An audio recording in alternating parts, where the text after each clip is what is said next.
So everybody, greetings.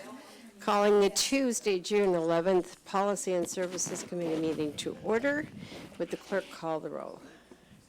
Chair Niss. Here. Councilmember Koo. Here. Councilmember Tanaka. Here. 3 present. Thank you. And I'd like to start by introducing Don Rhodes, who is I'm not quite sure what your title is, Don. I'm a special advisor to the Office of the City Auditor, is what we kind of came up with. Yeah. I wouldn't have come up with it that quickly, so thank you very much. So, and we spent a little time together today talking about what we're going to do tonight. Glad to see everybody here. I understand someone is here for all of the items, is that correct? That is correct, Madam Chair. We have representatives from the relevant departments for each item to speak to them. And I should have introduced Michelle Flaherty, who is Assistant to the City Manager? Deputy City Manager. Thank you. We all should have those little titles on us, right? Right, anyhow. So tonight we have a status update for the audit recommendations that have come forth, and there are a variety of different ones tonight, and I counted up to 6. And so at this point, Dawn, what we usually do is turn it over to you, because this is essentially your reporting out tonight to us on the different items, and you said there's also staff here to speak to each item. Yes. Well, and then we'll do questions afterward. Okay, well, thank you very much for that introduction. Yes, and also thank you to the committee for letting me commandeer the entire agenda tonight. We are in kind of a mode, just by way of introduction a little bit, my name's Don Rhodes, as you said. I've been here with the city. I work about 20 hours a week for about a little over 2 months. And so we've been in a mode of catching up on a backlog. There was a transition in the city auditor's office, and so a few items got backed up along the way. So as you can see tonight, there are several items here that we wanted to bring the committee up to date on. And so over the last couple of months, I appreciate all the department staff showing up here. They've worked very hard along with our audit staff. I also invited our audit staff here as well, since I wasn't actually here for any of these audits. If there was a question about the audit process and that sort of thing, the departments will give the presentation on what the status of their the recommendations are. But if there's a question on the audit process, we have our audit staff here all lined up along the way. There's Yuki Matsura, we have Lisa Uehara, Mimi Nguyen, and Human Bosina, all here. Our fine and talented audit staff worked very hard with the departments to bring these updates here. And happy to say, as I was looking through them, we were able to clear in the last couple of months 30 recommendations that were outstanding. There was 59 outstanding at the beginning of the quarter. This process cleared 18 of them, which is 30% of all of the recommendations. So that's a pretty good showing, I think, for this one as far as catching things up. So that's kind of the theme of tonight, is getting things caught up and back on track. And so you're right, the first 6 items are really working with the departments to give their updates on the status. So I will get off the microphone, and I think the first up is ASD, and David is here to go over his status reports. Hi, David. David Ramberg from Administrative Services Department. Welcome. Thank you. Good evening, Chair and members of the committee. The Administrative Services Department has 5 audits that we are providing updates on tonight in attachments A through E, and that's the overtime audit, the cable audit, cash handling audit, the inventory audit, and the payments audit. And I'd be happy to go through any of those as you'd like. We have several, at a high level, we have several recommendations that are linked, that are still in progress, that are linked to the future upgrade of the SAP Enterprise Resource Planning System. And then we have a couple in the cable PEG fees audit that are linked to our ongoing discussions with the Media Center about how to best utilize PEG fees for their ongoing sustainability and possibly looking at the purchase of the Media Center building. So with that, and that's sort of my high-level overview. I'd be happy to go into any of the attachments in detail if you have specific questions, or if you would like me to elaborate on any of the individual audit status updates. So, any questions? No. Greg? I've cut you with your mouth full, I'm sorry. Okay, so a couple of things. On page 5 of the packet, you talked about a continuous monitoring process to get more detailed information on overtime use. Is that something that is actually going to happen? It keeps saying staff is working with the departments to explore the potential of developing. Those are all words we use when something's not really quite happening. Right, so on that one, there's 2 recommendations. The second one was referencing the future upgrade of the SAP system. So that one's on hold, it's not started. The top one is one that our interpretation of what the city auditor's recommendation was for, in lieu of the upcoming SAP upgrade, is there anything we can do right now before the upgrade to better track overtime? And we have had discussions, and we feel that the best opportunity for improving the system is when the upgrade comes. And so the SAP upgrade, I think you'll probably hear about an update on that later on tonight, is slated to happen. And with that, we believe that what we can do is plan for integrations of the overtime tracking systems that we have in other departments, and integrate those into the payroll system, which was one of the recommendations that the audit spoke about.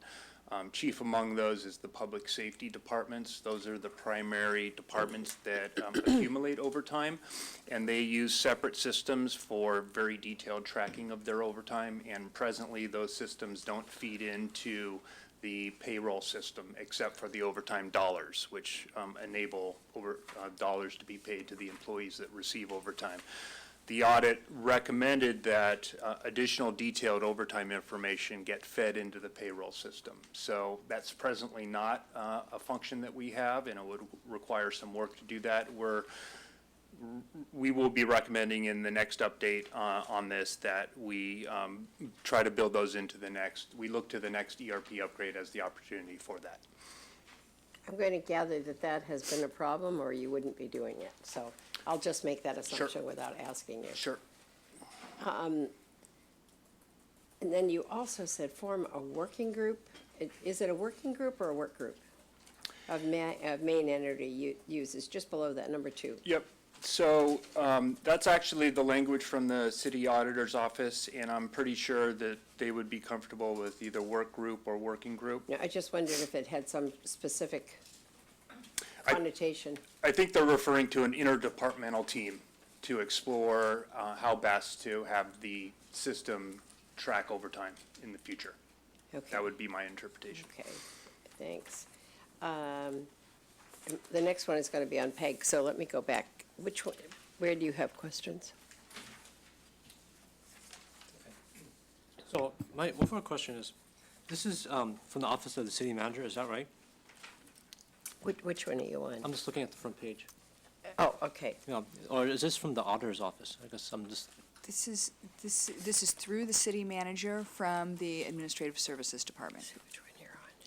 oh, just the front page. Yeah, okay, good. Yeah. So Okay. if I may, part of our purpose here is, so the auditor gives their report, and at the end of each report is the subject department's work plan for what they're gonna do to follow up or respond to the auditor's report or the auditor's findings. And so this is the interim report back to the council on the progress that the departments are making in responding to the recommendations that have been made by the auditor's office. So the auditor is here as a resource for you, but a lot of the content is really coming from the departments rather than the auditor to say, here's what we've done so far and here's what we plan to do next. And then if you have concerns about that, the auditor may be able to staff you and give their perspective, as well as what you're hearing from the departments. And just procedure-wise, so once an audit is completed and it's gone to the council for acceptance, then in theory, the auditor's office is kind of out of the picture at that point. And then the process we have now is that then every 6 months after that, the department is supposed to bring back to the P&S committee, the Policy and Services Committee, a status update.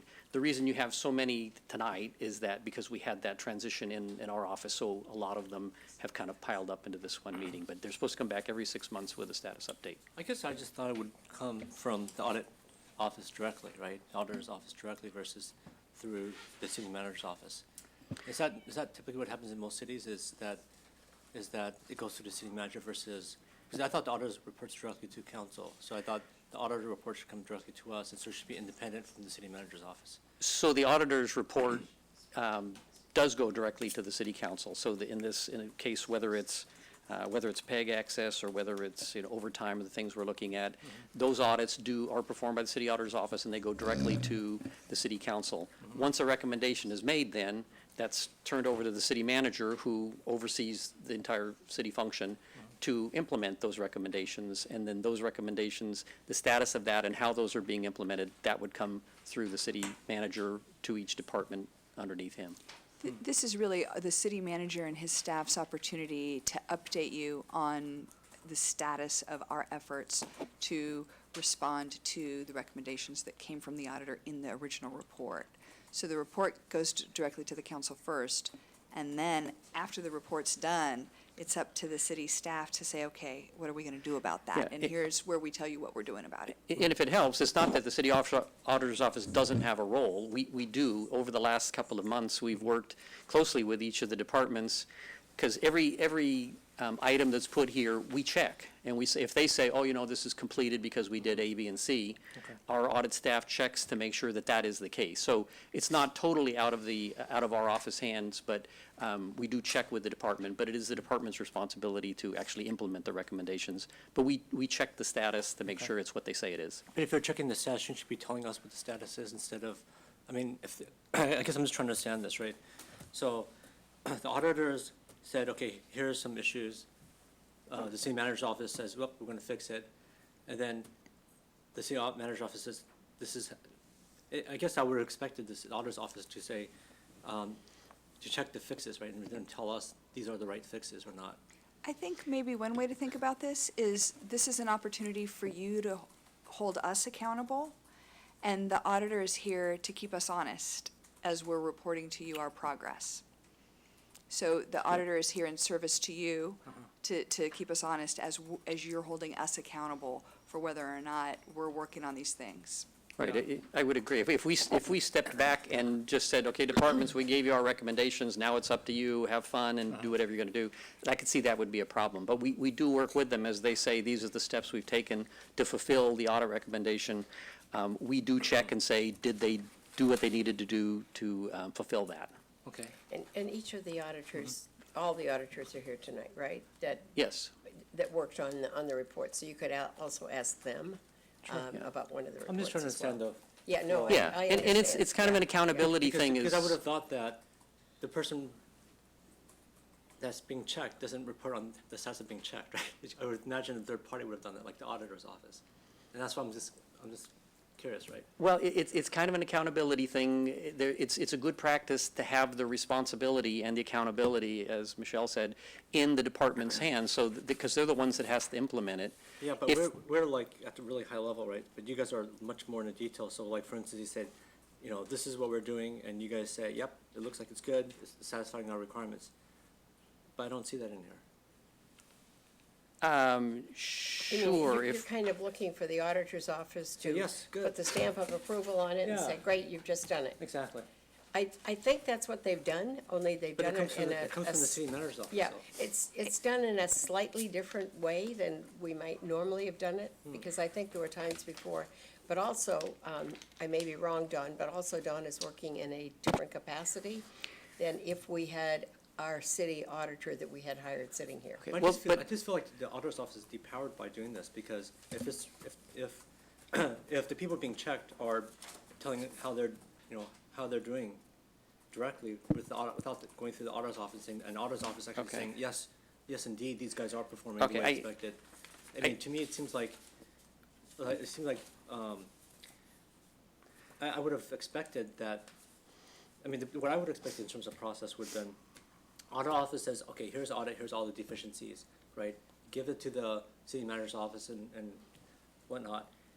They would have said, okay, here's all the fixes that we're doing to make it kind of compliant and good.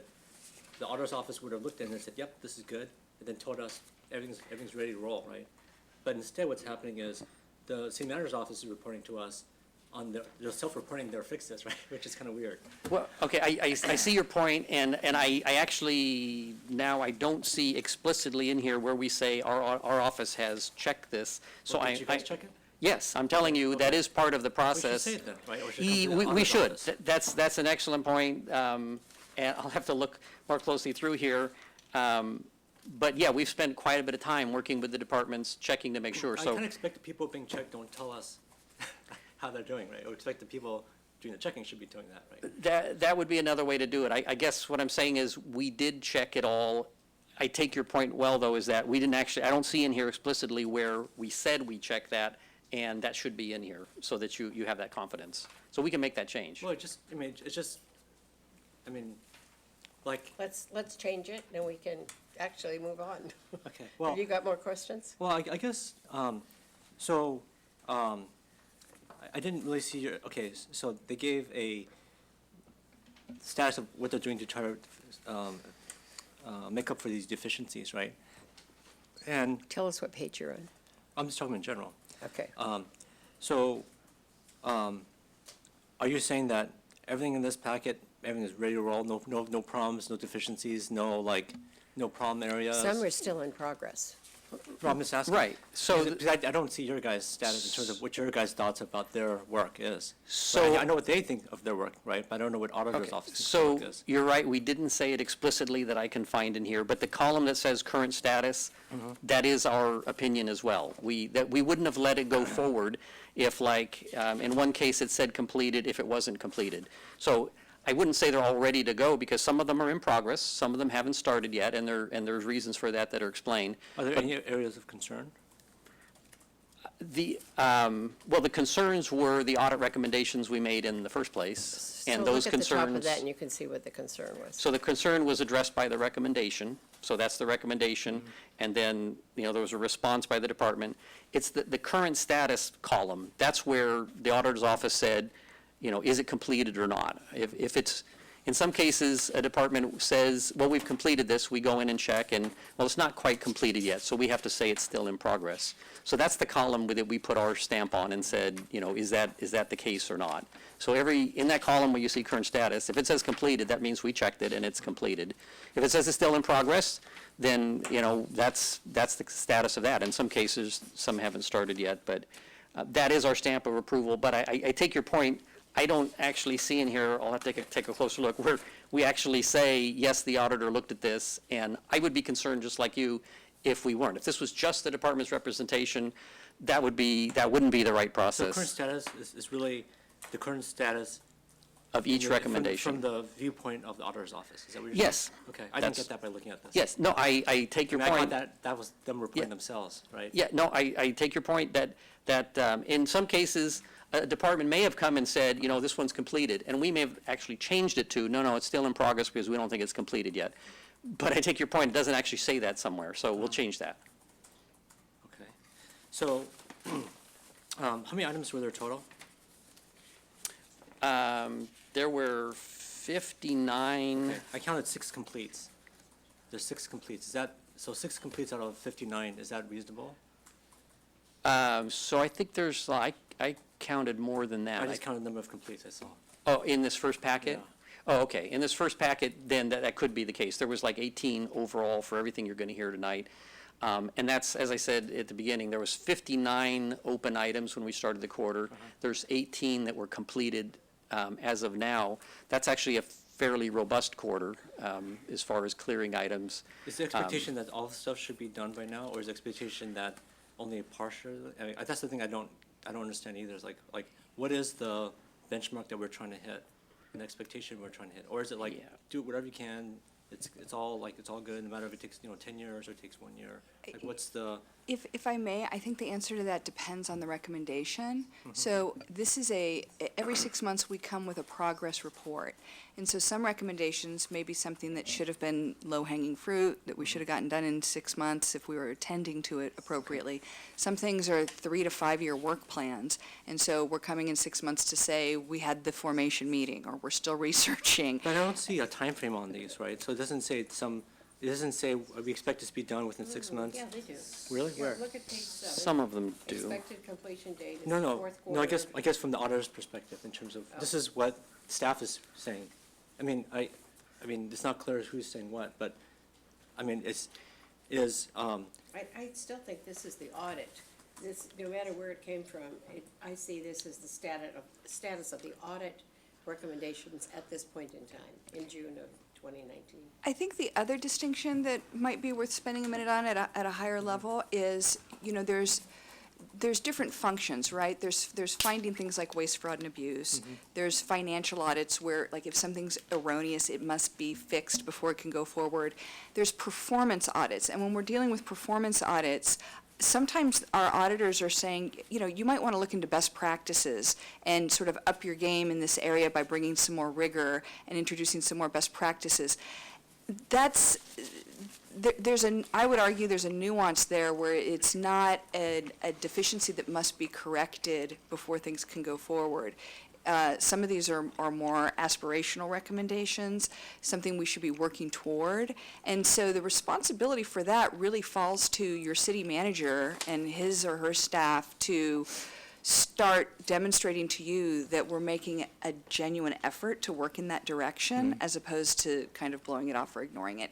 And so your ability to hold us accountable and say, these kinds of improvements are really important to us as the council, and we want you to take them seriously. Where are you in moving the ball on this? And giving the city manager an opportunity to sometimes say, I have a different take than the auditor, and I don't think this is a priority, and here's why. So in those instances, the city staff may not ever come into what you might describe as compliance with the audit recommendations, because at the end of the day, there may be a difference in views on some of that. So on performance audits, there may be some nuances where there's a little more room for perspective, as opposed to an audit where something is blatantly illegal or out of conformance and must be corrected because it's not in compliance. can you just clarify something, which is, so on this last column, right, the way I read it, because it says management update, not audit update, is this what the city manager's office wrote, or is this what you guys wrote in the audit's office?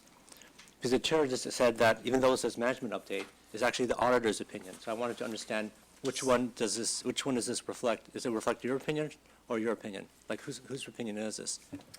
It's the Department's, department's. that's what I thought. It's the department's opinion. So it's not the auditor's timeline, right? This is them self-reporting.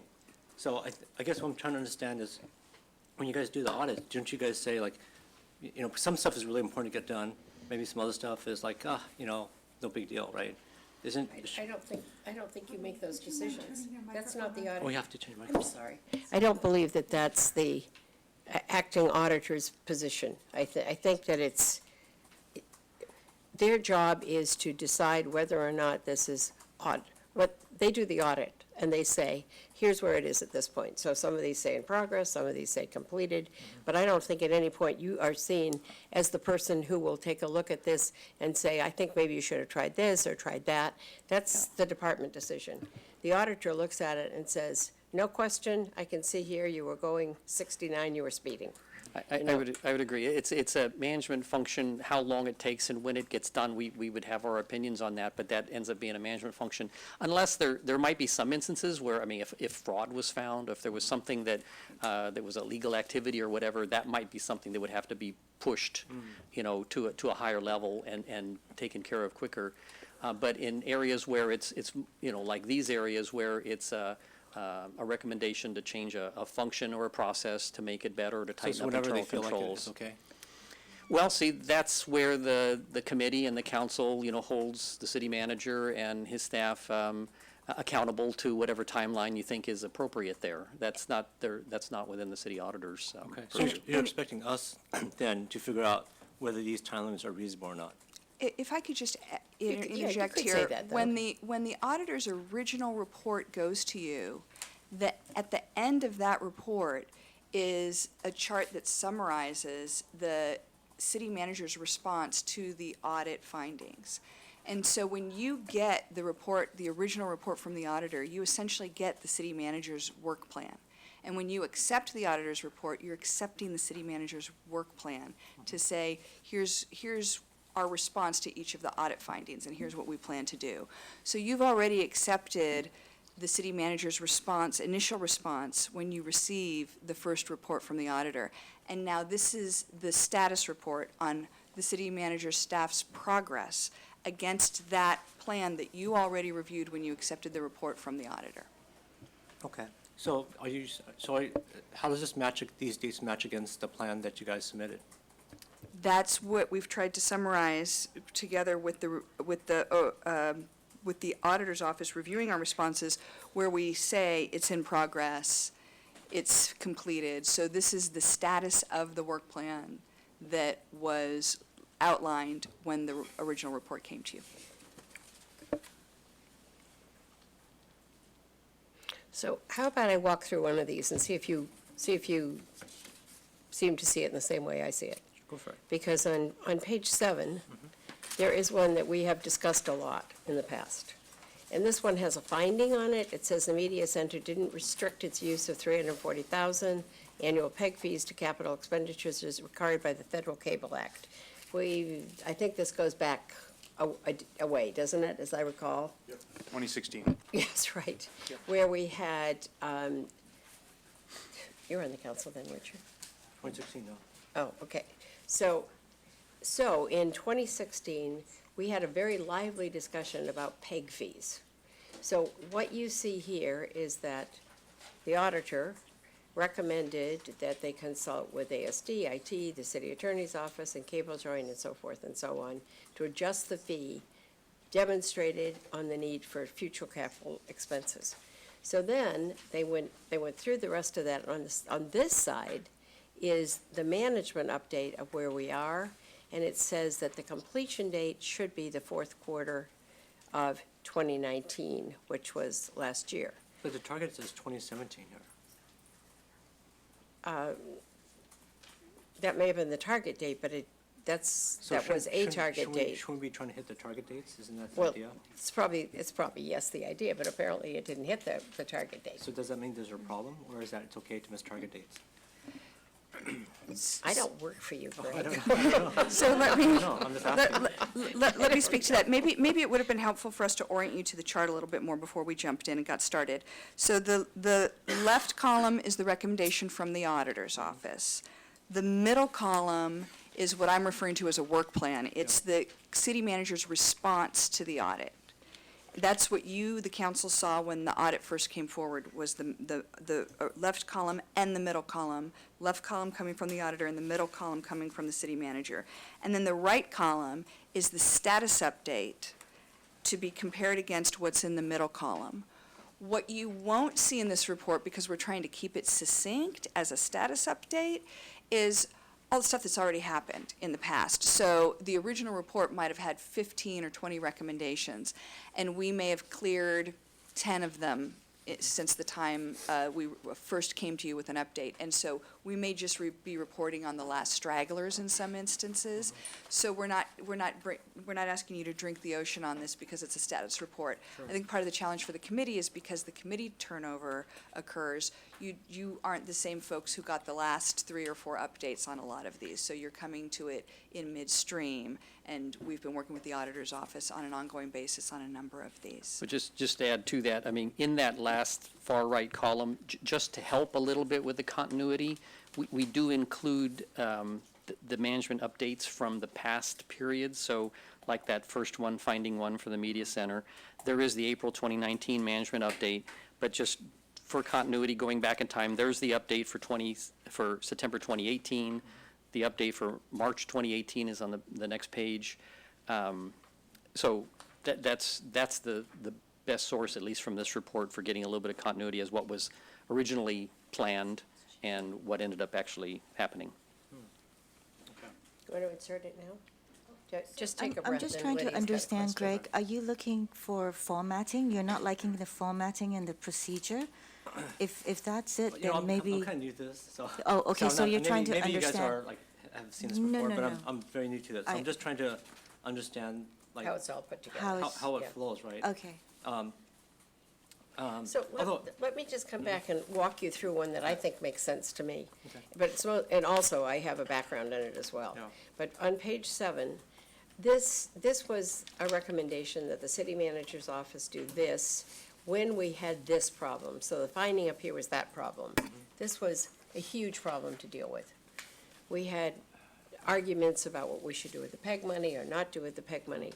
So then they said that in 2017, they should confirm the ongoing need for that. Worked with the city's with the attorney's office and going on through.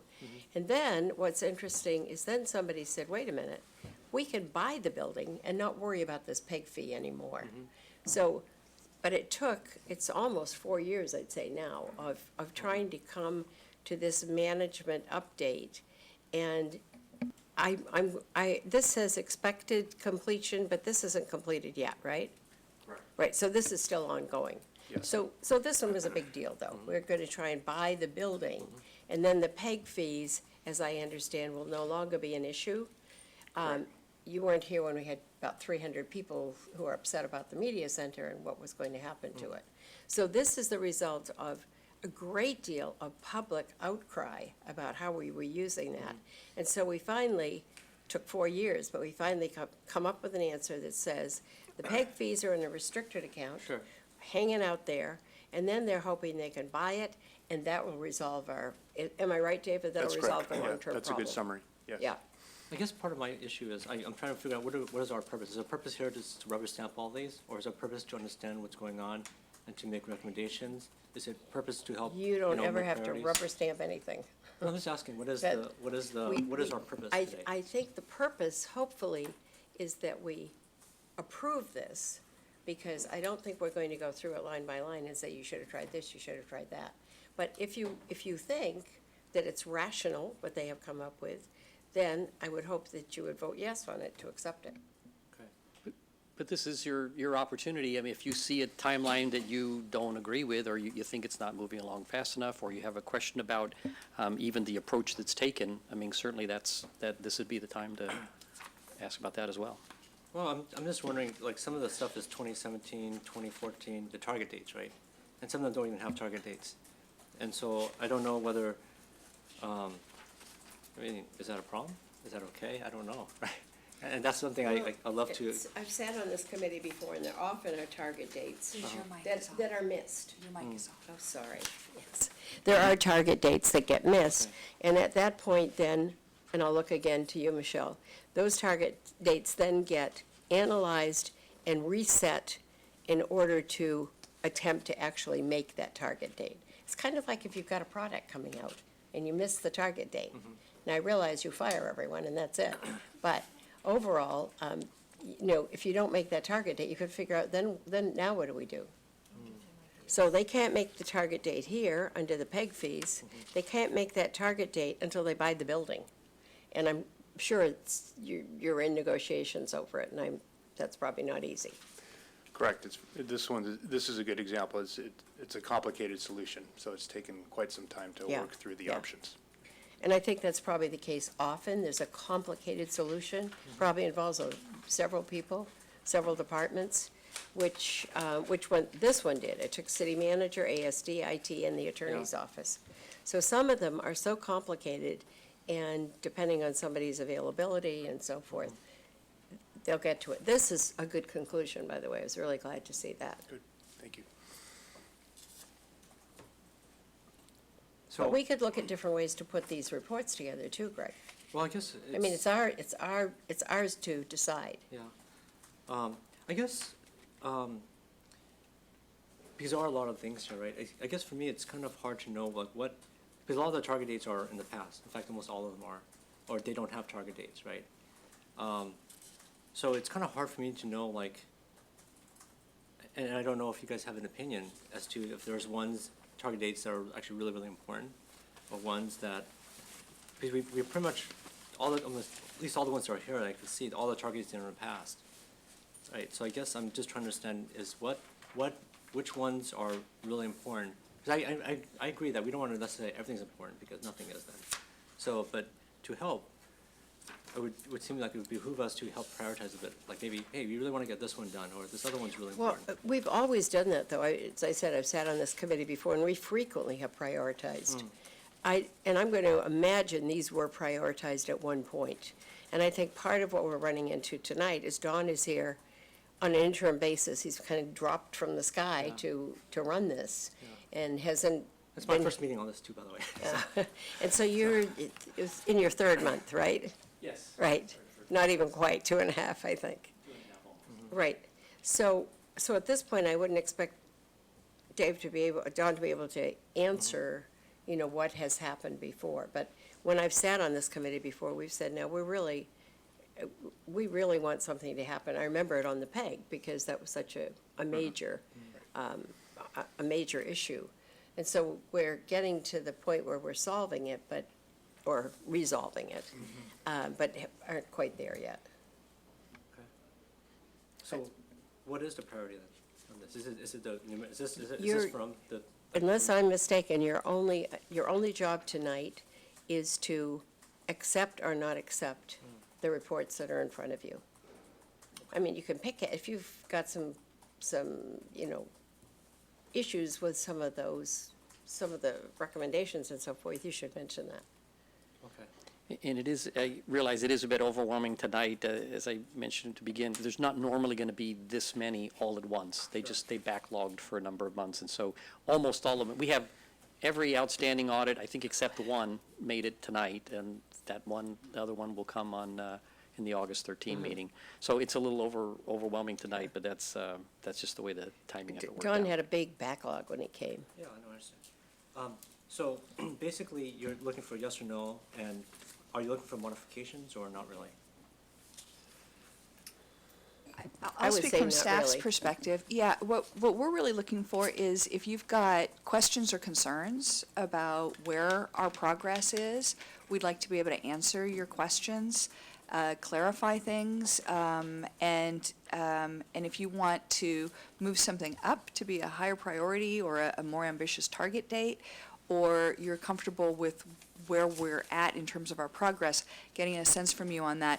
It's that, I think part of what the committee may be struggling with here is the role of oversight of the council and the distinction between that and sort of the operational responsibilities of the city manager, and where does one stop and the other begin. And so this is a great example where we have to find our way in that a little bit. So why do we even review it then? I mean, I think part of the reason of bringing it to the committee is because when they go to council, they're usually on consent. And so this gives an opportunity for the committee to have some conversation about it in a way that the council wouldn't, so that you're not feeling like you're just rubber stamping. We're trying to create some space at the committee level for council members to give the city manager and his staff some feedback on the progress, where they stand out for you. So you're probably not going to go through each one with a fine-tooth comb, but on the items that are of particular note for any one of you, it gives you an opportunity to highlight those and give us any feedback you have, including sometimes congratulations for doing a good job, as well as maybe moving something up or bringing it a little faster. So take a look at the next one, because I think, for each one of these, there's a finding at the top. This one says stronger controls are needed for cash handling, and then increased oversight and coordination can improve the employee travel expense process. So this is another one that's in process, because apparently all the departments, although it just looks like ASD was involved with this, but they haven't yet apparently come up with the best way to deal with this. Is that correct, David? That's right. This is an example of one that's been out there for a while. So if you'll Yeah. notice at the top, it says 2010, and, we're not proud of that. But the fact is, I wasn't on in 2010. there's a long, we have the distinction, I think, of having the longest outstanding audit recommendation at the moment. So, This audit has numerous completed items below it, which you aren't seeing tonight. And to Michelle's point, that you're only seeing sort of a snippet of this overall audit exercise. We've closed out over the years a lot of the completed items associated with the citywide cash handling and travel expense audit. This last remaining one has been a low priority because it's very low dollars impacted, it's low risk, and it also has a very complicated solution. All that is to be said that it's still in process. We are closer than we have been since my last update. We have a brand-new meals policy that is being reviewed at the executive level, and that meals policy will define a number of instances that are approved for meals that the city already allows, but it will also define in accordance with IRS regulations, which of those meals, in rare instances, are actually taxable. And so there are rare instances in which we should be taxing meals that we reimburse or pay to employees, and that reimbursement needs to roll onto the employee W-2 as taxable income. And that's a complicated, it's been a complicated process to figure out how to do that, and how much energy and time to put into that effort, including configuration of the ERP system possibly, for what is in the end very few dollars in a given year. I mean, these are $20 increments usually for employees that attend a night meeting such as tonight. For And the those pizza, it's $20. $20 is what Yeah. is allowed for a dinner downtown here, if you're attending a night meeting. If you're an employee takes advantage of that, not everyone does. And if you are, then we need a form that you submit back to the accounts payable folks. That form then needs to find its way on to the W-2 so that it can be reported out as taxable income, because IRS guidelines say that, and this is one of the findings of the audit, say that meals that are provided off-site that are not on premise, therefore are taxable benefit for the employee. So we've been working through a number of updates to the meals policy to clarify things and to add this final little category. And that process involves a number of departments. And there's quite a bit of discussion when you bring up the topic of meals and reimbursement. So we've been working through those discussions with the city manager's office and with all departments. And we're getting closer to that. And I'm really hopeful that next time we can show this as completed. But this is an example of one that has taken some time, without a doubt. And this is the travel expense, which you've run into from time to time, is awkward to keep track of, right? Is it? I never get cash, though. Hmm? Cash handling, $20. They just provide us pizza. No, I'm talking about when you travel. The- Because so this the- includes the travel as well, not just eating out at night, but also this includes. Yeah, for example, right, And- so here it says, where we're here, it says that this is complicated when you get to travel, and you're trying to collect your travel expenses. In taking a meeting like this evening's as an example, there is food that's purchased for the committee members and the staff who attend all of these meetings every time, like Kim or myself. But all the folks sitting behind us who are here all night are probably going to get reimbursed if they have an opportunity to run and get a sandwich or something for themselves this evening. So we're not ordering pizza for all of these folks. They've got to figure out, so they've got to submit a reimbursement for that. We're sorry you can't have any pizza. There's extra, actually. If Greg doesn't eat it all. So what else have you found? You're on to D? Well, I'm just looking at these dates. I mean, so I guess these are ones that are, I guess all of ones with ones that are kind of like target dates way in the past are ones that are super low priority, because obviously if they were high priority, it would have been fixed already. Is that the way to think about it? I think that oversimplifies it. I think sometimes they're more complicated than we originally estimated. When we get in and sort of look under the hood, we find complications that are significantly deeper than perhaps we originally sketched out when we initially got the auditor's report and their recommendations. So sometimes that's what's happening. Sometimes it's a shift in priorities or resources during the course of working on it. So we may have started out with it as a high priority, then a few emergencies came up, we redirected resources and attention to those, and now we're back trying to get this back on the list again sometimes. And sometimes it's a loss of resources. So for example, over the past year, we've had a number of senior managers serving in interim capacities. And so when they step in, when a number two person steps in as the interim director of a silo in the organization, their number two slot is not getting filled, so that person's doing two people's jobs, sometimes for 6, 9, 12 months. And so when one person's doing both the director and the number two job, it makes it really difficult sometimes to take care of all of these management improvement initiatives in addition to just keeping the shop open. So sometimes when we're short-staffed, we may triage to keeping the service delivery running and delay some of the process improvement initiatives that we would otherwise be hitting on all cylinders if we were fully staffed. So that's just an example. Kind of what I'd love to see is if the auditor's office could tell us which one in the auditor's opinion is like target dates we really need to try to hit, and ones where if he's like saying like $20 caching is no big deal, okay, that's fine, we don't have to worry about it, right? But it's kind of like, hard, at least at our level, at least certainly from where I sit, it's hard to know what's like really hard or what's So- really critical and what's not. So going forward, because I know that Don is going to not stay forever. He actually lives in Colorado Springs, so he's here every other week and only for 20 hours.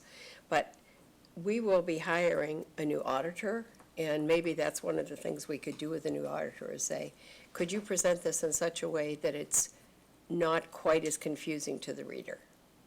We could try that. I don't think it's that confusing. I think it's more just, it's more about, so I think the point of the audit's office is to say where there's deficiencies and to make sure the deficiencies are corrected, right? But obviously there are some deficiencies that are really hard or not very important because there's target dates way in the past. And so I don't know whether to be concerned about it or not. And so, you know, it's the auditor's office that came up with these deficiencies. I didn't make up this list. And so I would think that would be great for the auditor's office to say, here are the priorities of what's important. And these are the ones, these target dates for maybe A, B, and C, we can let slide because it's no big deal. But these other ones, you know, it's really hurting the city and we really should try to get on it. And I have a feeling that although this isn't evident from what we're seeing tonight, I think that is what's happened. I think that there are things that just come to the fore that the previous auditor recognized and was dealing with. And I think we just can't see what the underlying thought process was to this. But I have a feeling that some of these got far more credibility than others did. So when you come to this next one, which is about inventory management policies, it doesn't look to me as though we put that's at high priority because it started in 14. But it is done now. You know, it is done as of June. So this one actually got done. And behind it, you can see there's update after update after update as to what happened with it. So I do hear what you're saying, and if it's okay, I'd like to kind of take that in and give that some thought. We do have to be careful that we don't want to cross over a line where the city auditor's office starts saying, this is the priority and this is the time frame for this item and that item. That begins to encroach on the city manager's responsibilities. And so we want to be careful about that. If there's a way that we can, you know, add some input on some items that, you know, we feel are maybe a higher priority than others, like I mentioned before, certainly if there's fraud or illegal activity involved, we will definitely give, you know, our input on a priority there. If it's really something that has to do with a management process or something going on in the city, That's usually something our office will defer to the city manager's office to set the priority, working with the city council to set the priority as to when things ought to be fixed. If it's okay, let me give some thought to how we might be able to add to that discussion or add to that equation, but without also stepping over into setting priorities at for the city manager, which is something we don't want to do. Because we're due to meet with him again on August 13th, so we'll have to see if we can organize things in such a way that it's comfortable for you, Greg. And I think part of the opportunity on that is when the audit report first comes to this committee.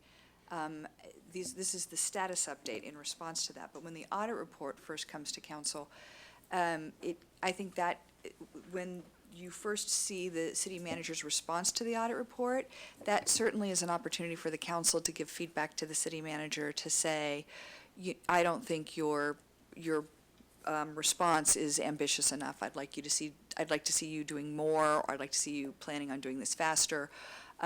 You should be treating this audit report as a higher priority. So there is an opportunity there for council to give some feedback to the city manager when reviewing the city manager's response to the audit report when the audit report is first issued.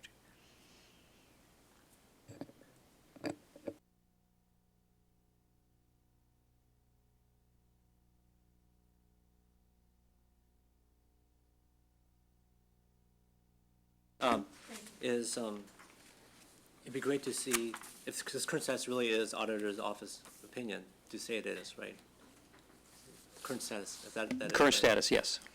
And so we know that you guys actually checked it. And I get your point about, like, when we get the auditor's report, we should give feedback to budget priorities.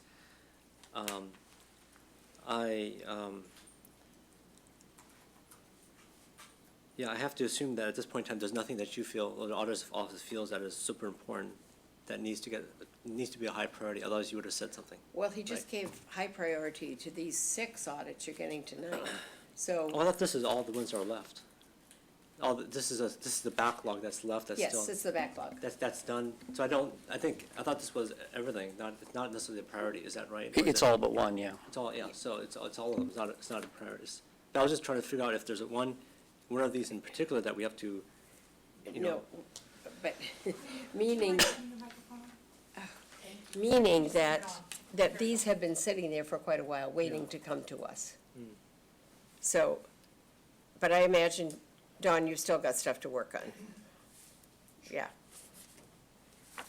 So if we don't have any more on this first one, which was number 1, and David was our resource on that. And that has, several updates, as it said, the citywide cash handling and travel expense, cable franchise, which I think is coming to a really good conclusion, overtime, continuous monitoring, and inventory management. So if we don't have any more questions about this, some of this will be going to the council. If there's a completed audit, that will go to the council. If it's in progress, it won't. Am I correct? These do end up getting forwarded to council from the committee. So, Right. yeah, these So- status reports. So the whole staff report would go on to full council on consent. Right, and they know what's in progress that way. That's Right. Okay, thanks. Lydia? No. Okay. So we're not going to take these one by one with a motion unless somebody wants to. You want to do one motion at the end? Yeah. Okay, thanks. Unless we run into some hiccup along the way and we can rectify that as it happens. So, we're going to let you off the hook for a minute. All right. Thank you. Kristen, is this yours? Yes, on our next item, we have, well, I'll let you introduce yourself, Jasmine. Jasmine LeBlanc from the Community Services Department. It's nice to see you. Thanks for having us. So I'm here to report on one audit, which was of the Community Services Department, looking at the cost recovery and fee schedule. The objectives of the audit were to evaluate the financial sustainability of CSD's programs, to ensure that customers pay the appropriate share of service costs, including direct and indirect costs associated with each service, and to make sure that city programs were subsidized in accordance with the city's cost recovery policy, and that the financial impact of subsidies on total cost recovery was clear. So the report had 3 recommendations. One was previously completed. There are 2 remaining. One has been completed and one is still in progress. So the completed recommendation looked at updating the city's cost recovery policy to clarify which fees are not subject to laws limiting fees to 100% of cost recovery. And the in-process recommendation was to either configure SAP or include a requirement in the proposed ERP planning system to better align cost centers with CSD programs. So in the in-progress recommendation, we've made significant progress, making sure that we've done cleanup of the cost centers in SAP to align revenues and expenses clearly with the programs in our department. So with that, I will.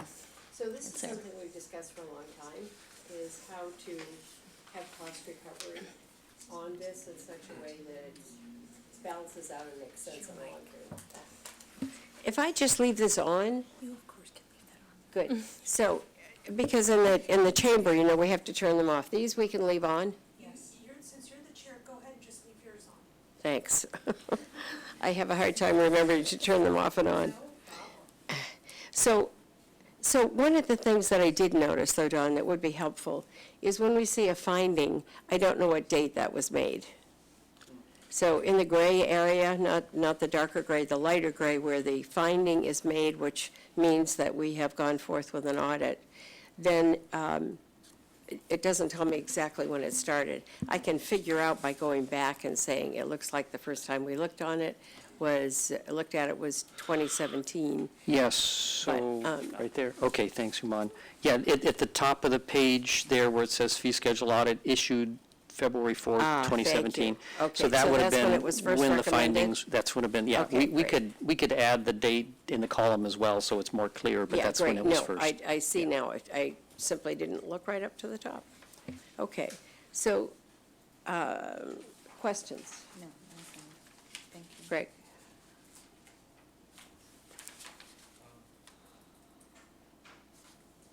So what are we doing right now then? Like, how do we, I mean, so it looks like you have to have SAP implementation to know the cost recovery? No. So the issue that the auditor's office found was that they were having a hard time when they came in to do the audit to clearly identify the costs and revenues for any particular program. So say children's programming at the Art Center. And so after this audit was issued, the department made a lot of progress in going through each cost center, sort of one by one, to make, which is the SAP's, I guess, bucketing of how we're allocating funds, to make sure that we had things in those correct buckets. And so we've made a lot of cleanup adjustments in our current SAP system. This will be something that we'll have to do every year, no matter what. But we did, because there's always going to be little corrections and adjustments to make. But since the audit was initiated, we made quite a bit of progress so that we can be comfortable knowing, as I mentioned as an example, how much children's programming at the Art Center is actually costing us. So it looks like you probably were on the Finance Committee in 2018, were you? I think so. So it says that you were involved with that, or the Finance Committee was involved in that in October of 2018. And the completion date was going to be sooner, but, Oh, no, I think, I'm not talking about this is already done, right? This is completed, so we don't have to worry about that. I think the only thing we have to worry about tonight are things that are not completed. So, oh, I'm on concerned three, about right? completed too, because we have talked about this a lot. So I'm really glad to see that this is now complete, Okay. because we've talked about cost recovery so many times. Yeah, no, I was actually So it not, says they've finally done it. It's I wasn't done. referring to number 1, actually, I was referring to number 3. So that's what I was trying to understand. About the ones that aren't done yet, The one right? done, yeah. Where it's in progress. Yeah, because if it's completed, I mean, it seems like that's good, right? We don't have to, we shouldn't Yeah, have to worry no, about it, that's right? good, but I think And it's. the stuff that's not completed, I think is the I stuff we think should worry about, right? We're acknowledging the staff did good work, and this Well, I is think completed. all things are completed are good work, right? But we don't know, do we? Well, it's completed, and auditor's office said it's completed, which is good, right? It's an independent assessment, right? It said it's completed, that's great, right? It's the stuff that's not completed, that's what I was asking about. So I was actually, if that wasn't clear, I was asking about the one that was in progress. I think you understood that already, but sorry, I don't know if you understood. Okay, good. Yeah, so, okay, so you're saying, then why, given what you said, why is it seems like it says it's in progress, but why isn't this, is it because you have to keep updating it every year? Is that why so it's forever in progress? Is that the idea? To some extent. So we've had a lot of discussions between the department and the auditor's office to decide when we call this one completed, because as you pointed out, this could never be finished. There will always be things that could be cleaned up. And we had a few, that's why we kind of have this anticipated completion date of July. We think that we'll have made enough progress on this with the next iteration of budget changes that'll be implemented in July, that it'll likely be completed the next time you see this. So it's just almost done, basically. Yeah. So that's what I was asking. I wasn't asking when it's completed, just to be clear. Okay. Yeah. All right, so rolling on, Lydia, unless you had questions on that one? That was easy. Pardon? It was easy. That one is easy. And we've talked about it a lot. So, green purchasing audit update. This one is very interesting. Hi. Introduce yourself. Yes. I'm Julie Weiss. And I see Phil is moving in right behind you, isn't he? I'm Julie Weiss. I'm in Public Works Watershed Protection.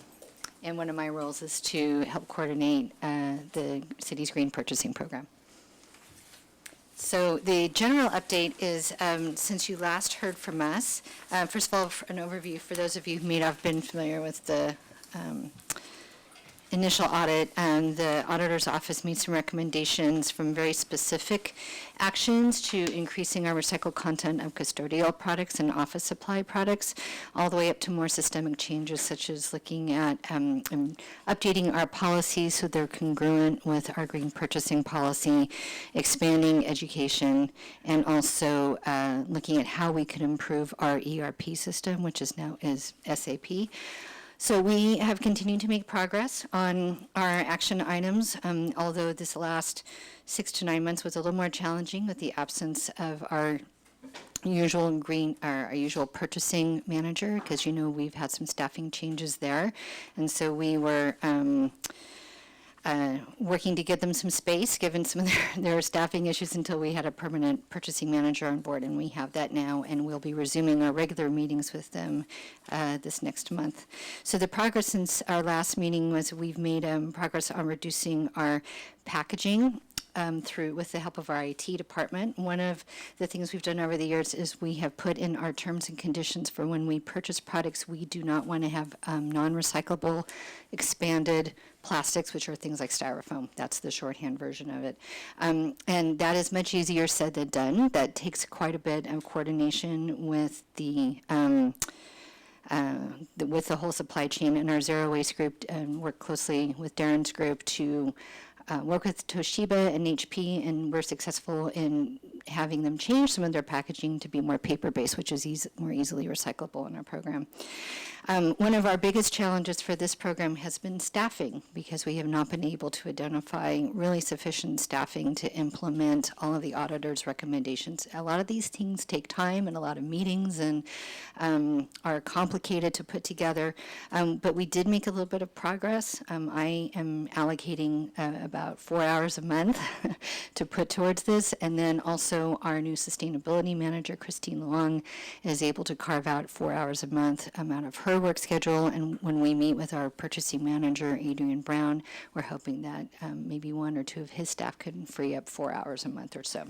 So that remains to be seen, but we have made some progress in that area.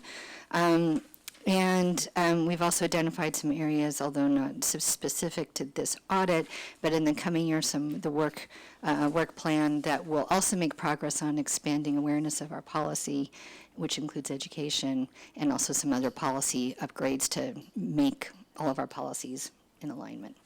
So we are continuing to make progress on some of those areas, and I'm happy to answer any specific questions you have about this update. Let me just jump in, because there is one that I wondered about. Your action plan, page 33, packet page 33, it talks about the P card. And you talk about proposed revisions, integrate, and so forth, and the approval process. Am I reading that correctly? So you're changing things about the P card or not? We changed the training and the requirements for the P card. So for example, pesticides cannot be purchased just over the counter with a P card because we have criteria for which types of pesticides can be used. We also prohibit the purchase of certain plastic products or bottled regular drinking water. And so we revised that as well as our petty cash forms so that people should be getting trained on that. And there is a screening process. So if purchases are attempted to be made, people get some feedback from ASD and they are getting some education about why we have those requirements. So this isn't about a limit on the P card of an amount. This is about the kind of purchase that you're making and whether or not it can be made with a P card under the rules of the department. That's correct. There are restrictions on the P card about what you can purchase, a handful of items. Okay. So that's new, right? We got that in place about 1.5 years or 2 ago. It was shortly after, I think it was during the first round of the audit, and that had been in process, but like many things, it had to be prioritized in a way that met everyone else's work schedule. So I think that got in place about 1.5 years ago. Okay. Got some questions? Who is the new chief procurement person? Adrian Brown. Adrian Brown. He formerly worked here as for the city about 3 or 4 years before returning here.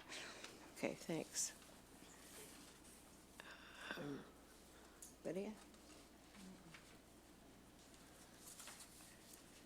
So what is a P card? It's a credit card. It stands for procurement card. Oh, It's a fancy it's a name for procurement credit card, but that's Okay. what the city refers to them, how the city The refers to reason them. I'm so interested in it is there aren't limits on it. There are limits. There are both individual purchase limits and then monthly limits. Okay, let's Yeah. have David. Yeah. Because I never get straight answers on the P card, so, and I watch people sometimes say, I don't want to use my P card, you use yours. So I'm thinking there must be something about the P card that's, So yes, brief, again, David Ramberg, Assistant Director of Administrative Services. A brief kind of overview of the P card. It's essentially, as has been previously said, our credit card for city employees, as well as essentially city employees. Council members on occasion have one, or no? Okay, good. no. They missed you guys, good. Well, what a relief. And I didn't know we could get a P. You guys don't have to deal with the pain of the Kylie P just card. walked in, we'll all have a credit card.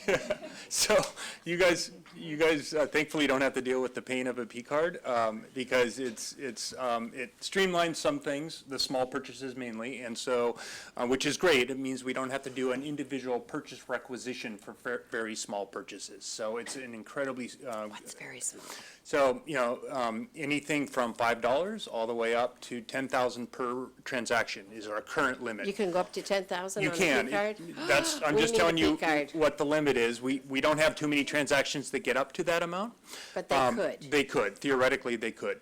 So that is one limit, as you were asking about limits. The other limit is a per month limit for any one P card holder. So that limit is typically set at $25,000.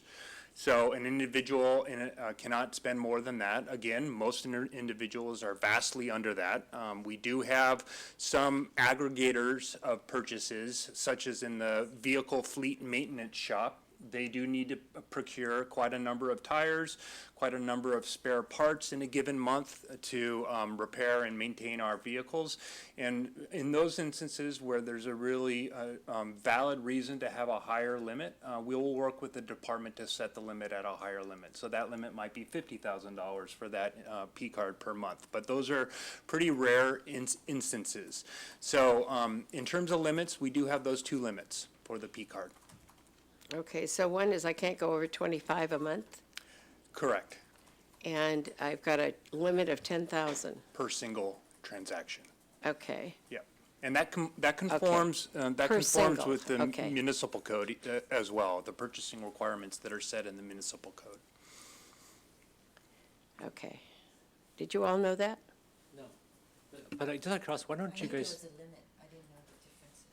Yeah. so why don't you guys just, like, people charge on on a credit card and expense it, why not just do it that way? 'Cause a lot of companies do that versus like give everyone a credit card up to $10,000, which strikes me as a lot of authority. So, Before David answers, I just want to flag that we're happy to answer a couple of cursory questions about what is a P card, but we weren't agendized for a discussion on all things Thanks, P Michelle. cards. So Thank you. since the city attorney isn't here to keep us honest, I think I better Okay. flag that. I put that under approval process. So, to answer your question, why don't we do a reimbursement form for some of these purchases? That's a good question. We're talking about a very large number of purchases for business-related reasons, and we wouldn't typically ask employees to first purchase those and then get a reimbursement. A good example of a classic P card purchase is for office supplies through our contract with Staples. So virtually all office supplies are purchased through Staples, and those are done on the P card. So you have an individual in a department in a given month will purchase, maybe several $100s, or if it's a large department, several $1,000s worth of office supplies, pens and papers and things of that nature. That's a classic business expense. And so we wouldn't ask the individual to go through a reimbursement process, nor would that be efficient for the organization to go through a reimbursement process. We put those on the P card, and it's a very efficient way to procure those items and have them delivered by Staples within the confines of the limits that we have set, as well as within the confines of the Staples contract that we have for office supplies.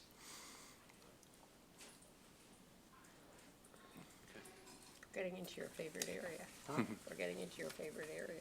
Well, P cards are my favorite area, but this strikes me as, like, in terms of expense control, usually you have much better expense control when people have to ask for approval, versus if people could just pay for something, then it's much hard, then it's like already bought, right? Then it's like, so in terms of expense control, it's generally not the best idea to actually just let people buy whatever they want and then get approval later. You heard the old saying, like, what was it? Ask for forgiveness, ask for like, do and then ask for forgiveness for later. I forgot how that thing goes, but anyways, generally, when someone has to get approval to get reimbursed, they think a lot harder on making a purchase versus if they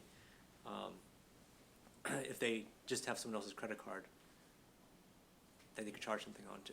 Easier to ask for forgiveness than I do know that within individual departments, there are procedures that the department set up for how approvals move forward. So, like in I wasn't on that, yeah. Oh, okay. Sure. So like in Public Works, unless it's a lower dollar amount for recurring items, there is an approval process that our staff, like, my staff have to come and ask me if they are going to purchase anything over, a couple $100. So that does happen more at the departmental level, and it may vary from department to department. Oh, I see. So some people have much lower limits. That's what you're saying. Yes. So one other thing is, you wanted a half-time position to help with the green purchasing program, and it wasn't approved by Finance Committee, or what? It has not been approved. We've asked Or for, by the department or by us? my understanding is that it was not approved by city staff. It was not approved during the budget process. And we've also requested a half-time contracted position. That was our Plan B, and that was also not approved. So since you didn't get those positions, what is your plan? Since you certainly had work for that position, right?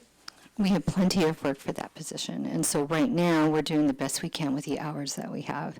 And so our progress will likely continue to be slower than what we would like, and we continue to try to align whatever our tasks are with other priorities. Bill to the table. Yes, with our other priorities, because sometimes our tasks, like some of the ones in the year ahead, that will benefit the recommendations of the audit, such as updating our policies, more education so people know what their expectations are, also fall in line with things like how do we integrate sustainability into a procurement process for CIP projects, which is going to be our main task for the year ahead. So we're trying to layer and stack tasks.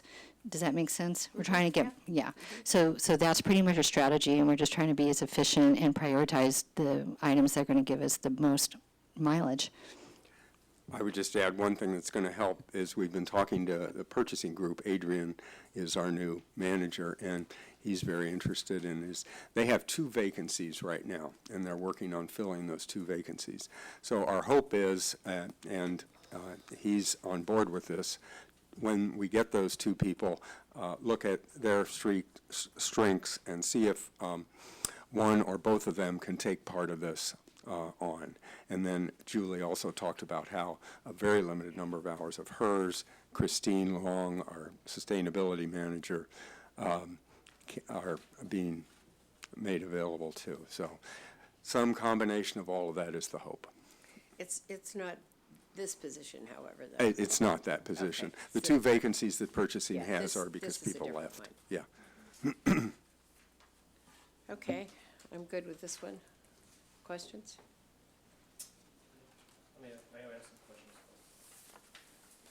Okay, so that was number 3. We're going on to number 4. Thank you. This is disability rates and workers' comp. Cheers. Just before we go forward, David's going to make one clarification for the record. I misstated one of the limits.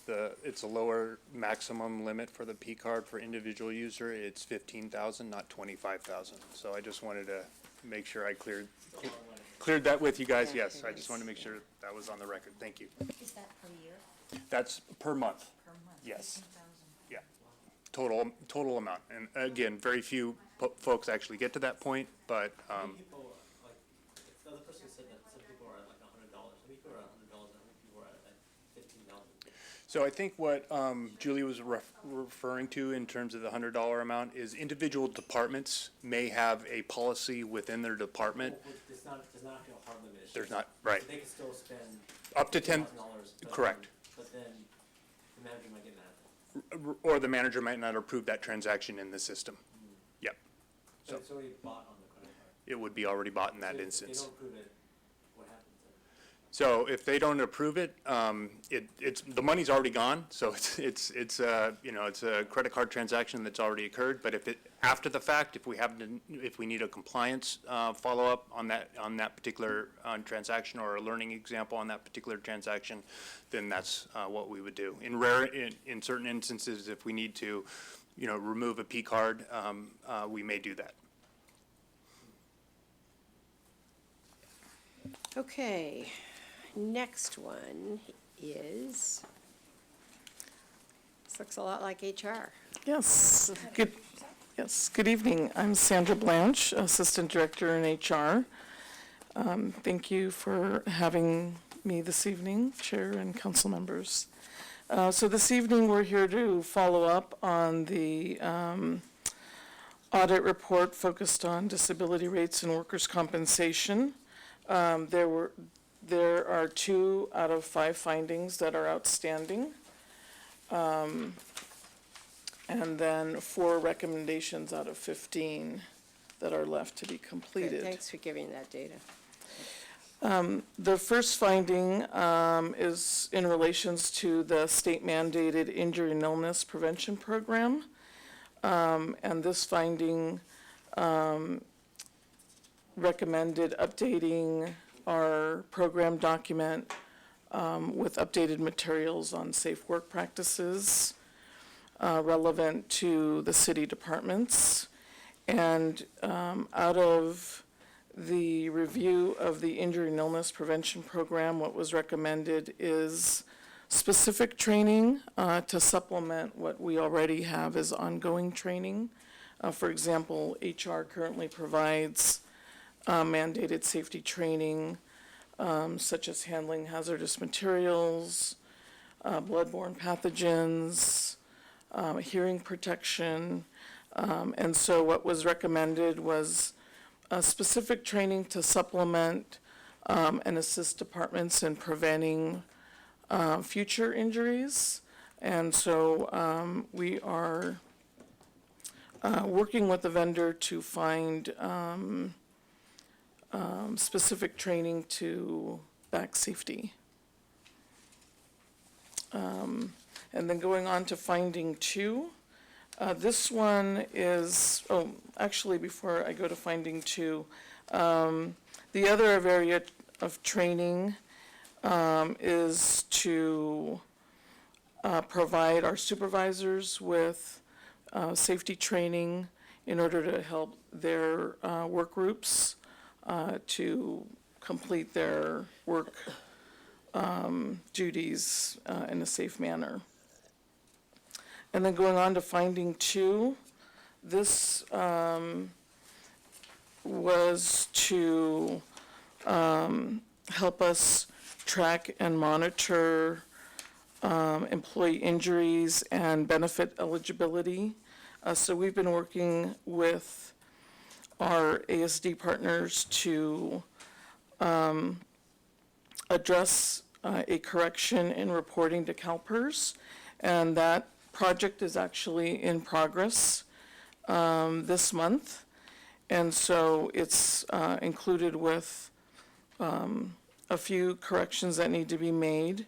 So we anticipate that this project will be done by the end of the month by a consultant that was hired specifically for this project.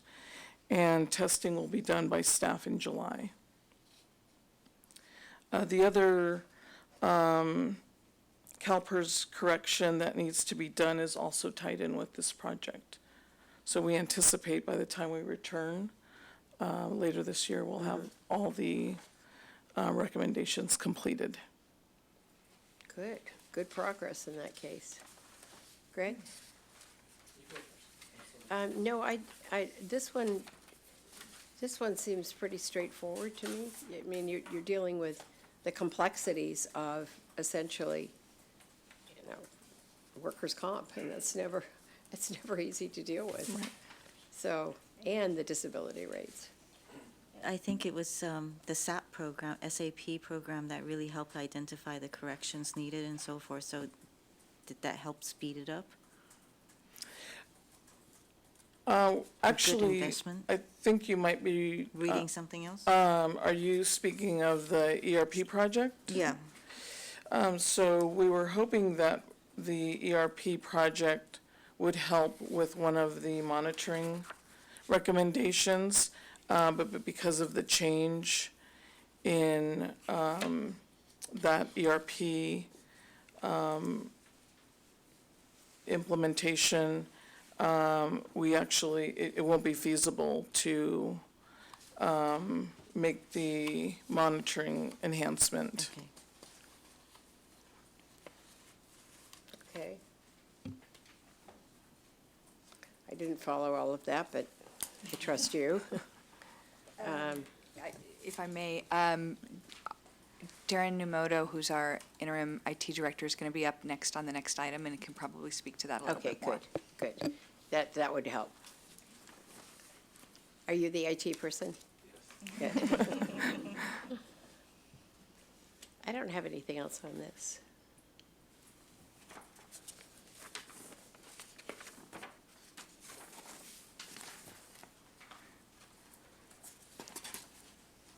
You want to go into IT?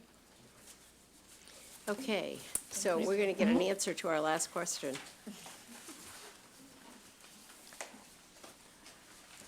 So So this is to accept the status updates of the audits on recommendations from the ERP Planning, Information Technology Data Governance Audit.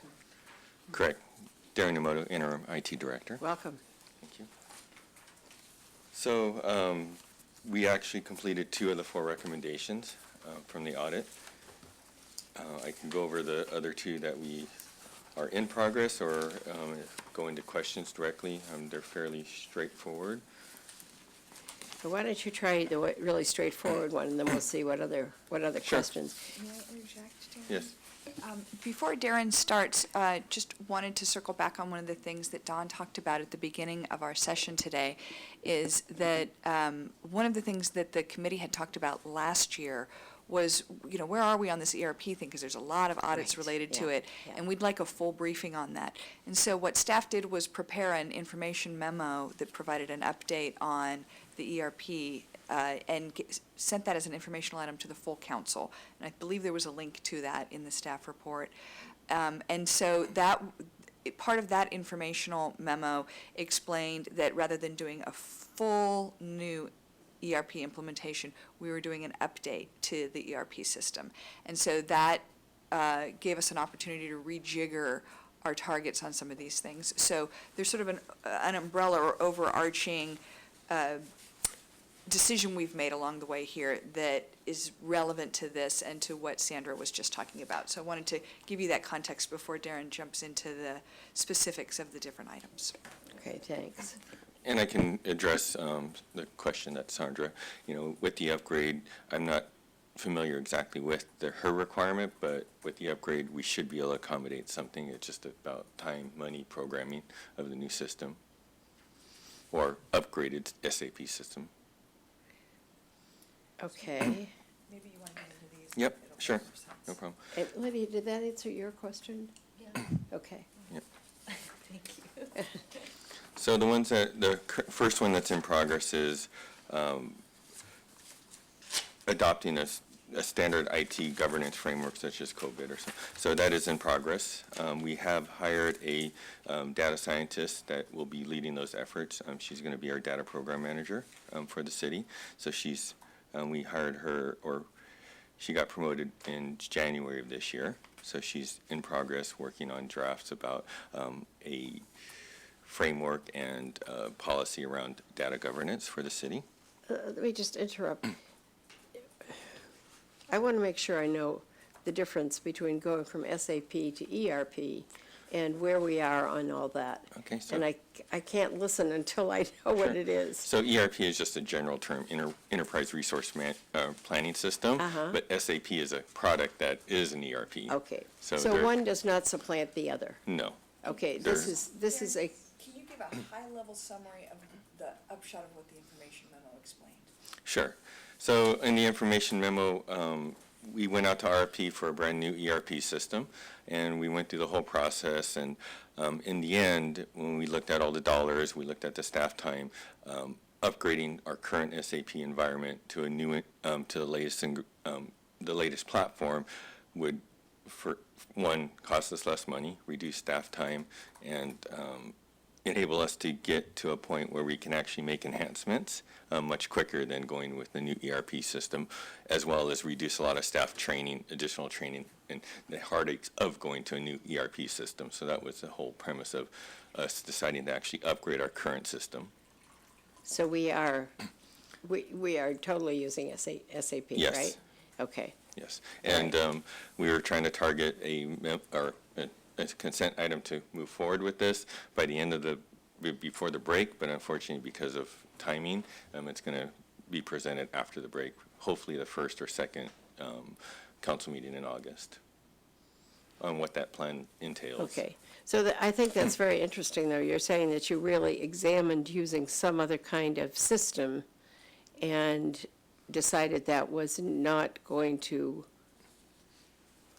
very technical terms, be any better. Yes.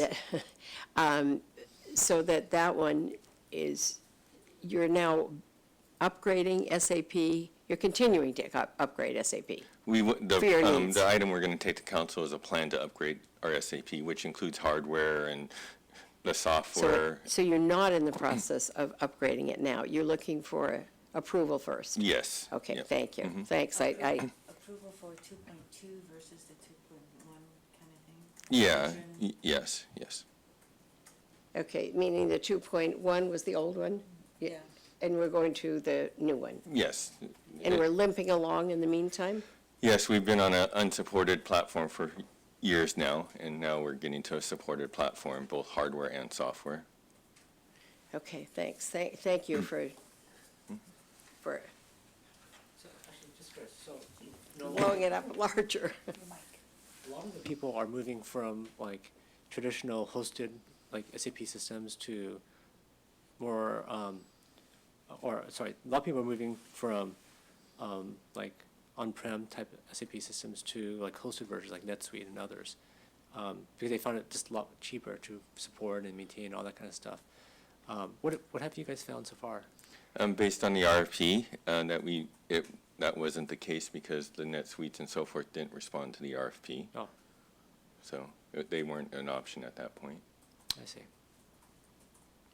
But we are entertaining the option of hosting it in infrastructure outside of ours for Like the cloud. redundancy and. Because a lot of people moved to cloud already. Yes, yeah. And so we do have that option, and that'll be presented as one of the options in the item that goes to council. I see, okay, well, we'll talk about it then. Yep. Okay. So, And the other one in progress kind of relates to the first one is, we did hire a contractor to start looking at our SAP data and looking at the inconsistencies that were identified in the audit, and he's currently in progress on that. And, you know, the initial findings are similar to what the audit found is, you know, inconsistencies of data and naming nomenclature and so forth.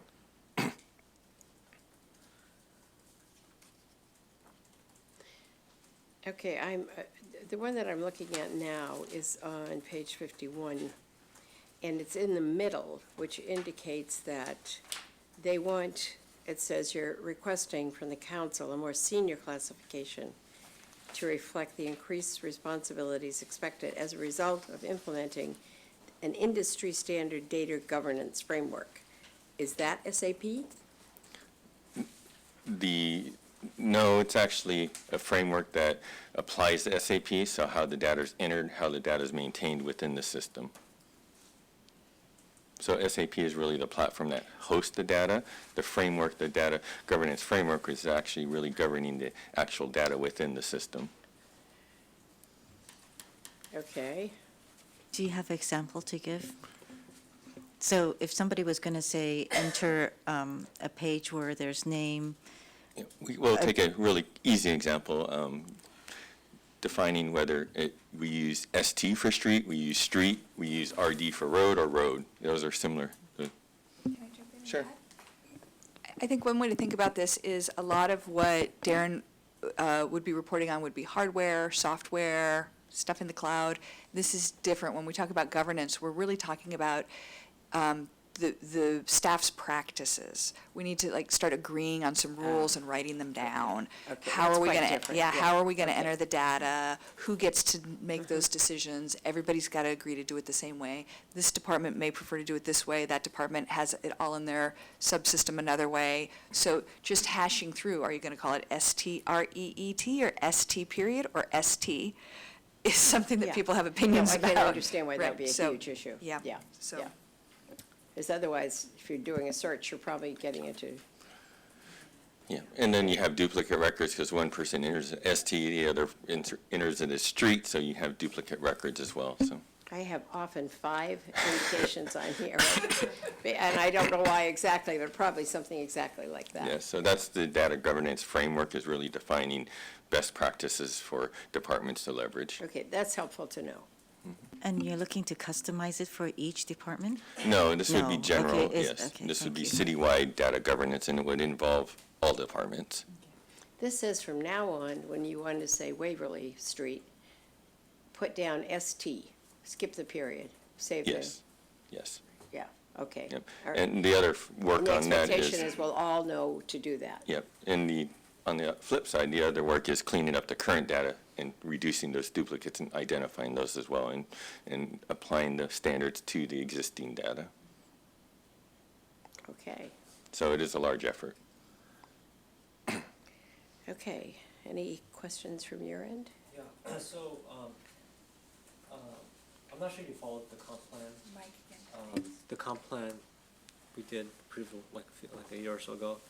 But one of the things that we got into the comp plan was this idea of open data and being part of the open data. Like, so a lot of cities are now part of this open data consortium. Yep. Where that way they could compare each other's metrics, right? Yep. And so we got that actually into the comp plan. And this discussion just reminded me of that, so I just sent Ed an email asking what happened. But is this covering that as well? Is So this the covering- data is this- governance, yes, will cover the open data So that portal it could framework. be interoperable with the other cities, and we could compare each other's finances? Yeah, the person has already started working with other neighboring cities on what they're doing. There's actually a standard for the cities, though, that I forgot, I was trying to look it up real quick, but I don't want to spend time on it, but there's actually an open data standard between cities. So you could standardize, like, how much it costs per police officer, how much it costs per fire officer. So you could actually have a comparative metrics across cities. And so that's something that we got in the comp plan when we approved it a year or so ago. I'll have to get back to you. I'm not as familiar with what happened in the comp plan. Okay. I just sent it to Ed. I don't have your email, but you can ask Ed about it. Okay, sure, will do. But I think if you're doing this work, it'd be good to do that as Yes, part of that. and that is part of it, is really understanding, what other cities, neighboring cities are doing and helping standardize so we can exchange and, share information similar ways, fashions. Okay. I just Googled the acronyms you have there, but unfortunately it's not one of those, so I'm not sure what standard you guys are doing, but it's not the standard that all the Yeah, others I'll do. have to get back to you on that. It's not coming to my mind right now. Okay. Okay, but you do have a plan to try to make the data interoperable? Yes, definitely. Okay, between other cities? Yes, yep. Okay, anything else on this? Okay, good luck, thank you. No, thank you. Yep. We'll look forward to hearing more about Yes. what's actually completed. Batting cleanup? So, sweet. Greetings, Good evening. the utility department is Right. here. Dave Yen, Utility Strategic Business Manager. So I'm here to give you an update. Good evening first, Chair and council members. Here to give you an update on the 3 outstanding utility audits. We've been working closely with ASD, in particular stores and purchasing, and also with the city auditor's office on these audits. So I'm glad to report that 10 of the 13 outstanding items have been completed, so we have only 3 remaining. One is just about to start. It's a meter inspection. We're going to do a citywide meter inspection of 75,000 meters. A contract was awarded about a couple months ago, and they're going to start probably in June or July. So we're going to start sending out notifications and getting the data they need, and then we're going to compare the data they have in the field to what we have in our system. Just a quick question Sure. as you go along. 75 1,000 electric, yeah, gas, and water and electric. meters. How many are there in the city? 75,000. We're going to do Oh. audit all of them. So you're doing everybody? Right. Oh, okay. It looked as though maybe you had selected some. So in other words, you're doing all the meters. We're going to verify in the everyone city. that's out there Okay, and great. Thank you. identify any missing ones. Good. Hopefully not too many. And this is in preparation for both the new billing system, we call it CIS, and for the new AMI, the smart meters, advanced metering infrastructure, and also in response to the audit. So hopefully this is like kill 3 birds with 1 stone, we're hoping this audit will Okay, achieve. thanks. And then the other 2 outstanding audits are basically updating the standards and procedures and internal purchasing policies. Recently, we hired a new CFO, Kylie, as you know, a new procurement officer that we spoke about today, Adrian, and also a new assistant director, Christine Perez. So they're going to be reviewing our existing policies to see if there's anything that can streamline and just to make things more efficient, I guess. And also, they're going to be providing us more training as well as part of the policy. One more thing. You're on finding number 2? I should have jumped all around. It's e-meters. E-meters. The e-meters one, we've decided not to use them anymore. We have some in the field. The Association of Water the AWWA, came out with the specs, and we've been meeting with some of the other utilities, and no one's really using them right now, so we decided not to proceed with that. There are about 1,000 in the field. We have tested them and monitoring them. They seem to work fine, but we're not going to advance migrating them. What is an e-meter? Oh, sorry. Compared to an everyday meter? That's a positive displacement versus an electronic meter. So these are electronic meters. There are no moving parts. It's kind of the newer technology now. And what's the advantage to us in having them? They have. Let's say we did. I Sure. heard what you said, but let's say we did get them. They provide a lot more sensors and alarms, like slow water leak, reverse water flow, so more accuracy of the meters too, of reading the meters, the flow of the water. I heard about these at a recent conference, and why would we not? So in other words, there's some way that I can be monitoring my meter when I'm not there. Right. So I can be sitting down here, and I've got a leak at home, or the showers, something's happened, and I would have known it with an e-meter. That's right, correct? Not e-meter per se. If you have a smart meter, you would have a notification. So we're doing that coming up soon. Oh, okay. Smart meter versus All right, e-meter. So the smart meter is what will Notify allow the me customer.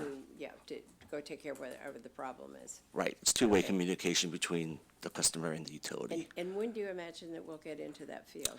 The advance, we're hoping to have the specs come out by end of next year and hope to deploy them in the second year. So in 3 years, we're hoping to have all the smart meters in the field. As I said, I saw them at a conference, at a water conference this spring. And there's several out there on the market. But they're impressive. Yes, they do save lots of customers lots of money with leak Right, detection right. especially. Have you seen one? It's very interesting, yeah. That's one of the best benefits of, I think, Yeah.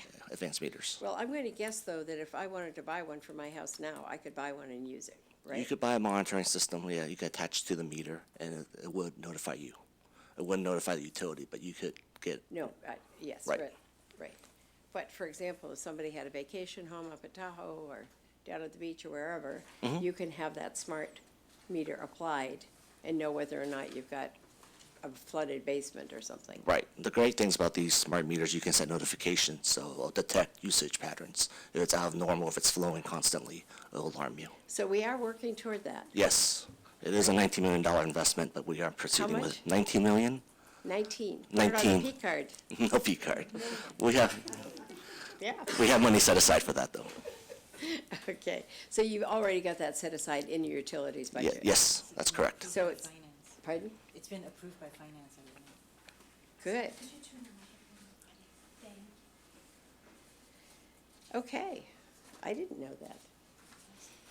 Last year, Yeah, we right? came, I think in October, November, we came with the AMI plan, Yeah, implementation last year. plan. Last Yeah, year. last year.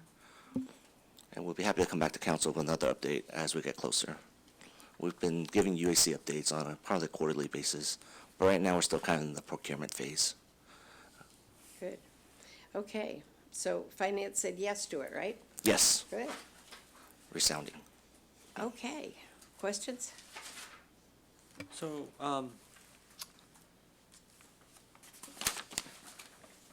we get a lot of like utility stuff on our consent calendar, right? A lot of like, Contracts usually. Yeah, and very large contracts actually.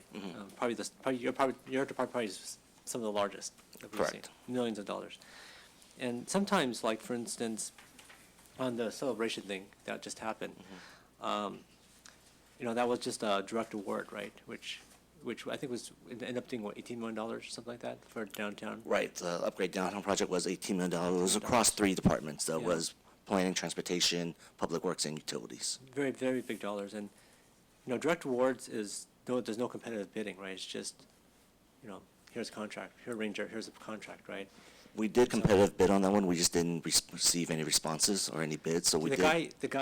Well, there was another contractor that came to speak at our council meeting, and he complained that basically, the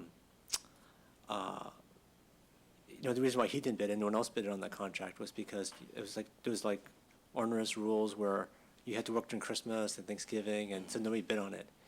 And then when they gave the direct award to Ranger, they took away those onerous rules. So to him, it's very rare that contractors come to our council meeting to speak and complain about this. So he was saying it's kind of, he cried foul, saying, heck, you know, like, had I known that you were gonna loosen the rules, I would have bid on it, right? Our firm would have bid on it, right? And I guess I'm just trying to understand, because we're talking about such big dollars generally. I think your department, above almost any others, really, it's really, like, good procurement practices are really important, right? Getting competitive bids, especially when you're talking about $18 million, which is a big, you know, that's you know, our total budget for the whole city is about $700 million, so $18 million is a big chunk of change, right? Even for us. And so, how do you think that some of these changes that you're making, that are in progress, maybe some that are completed, are going to try to kind of rectify so that, I mean, I wasn't there dealing with Ranger, and I forgot the other firm's name. I think it was Dalio, if I can speak to that one. Dali, yeah, so it was Dali that came, that's right, the guy from Dali came and spoke about it.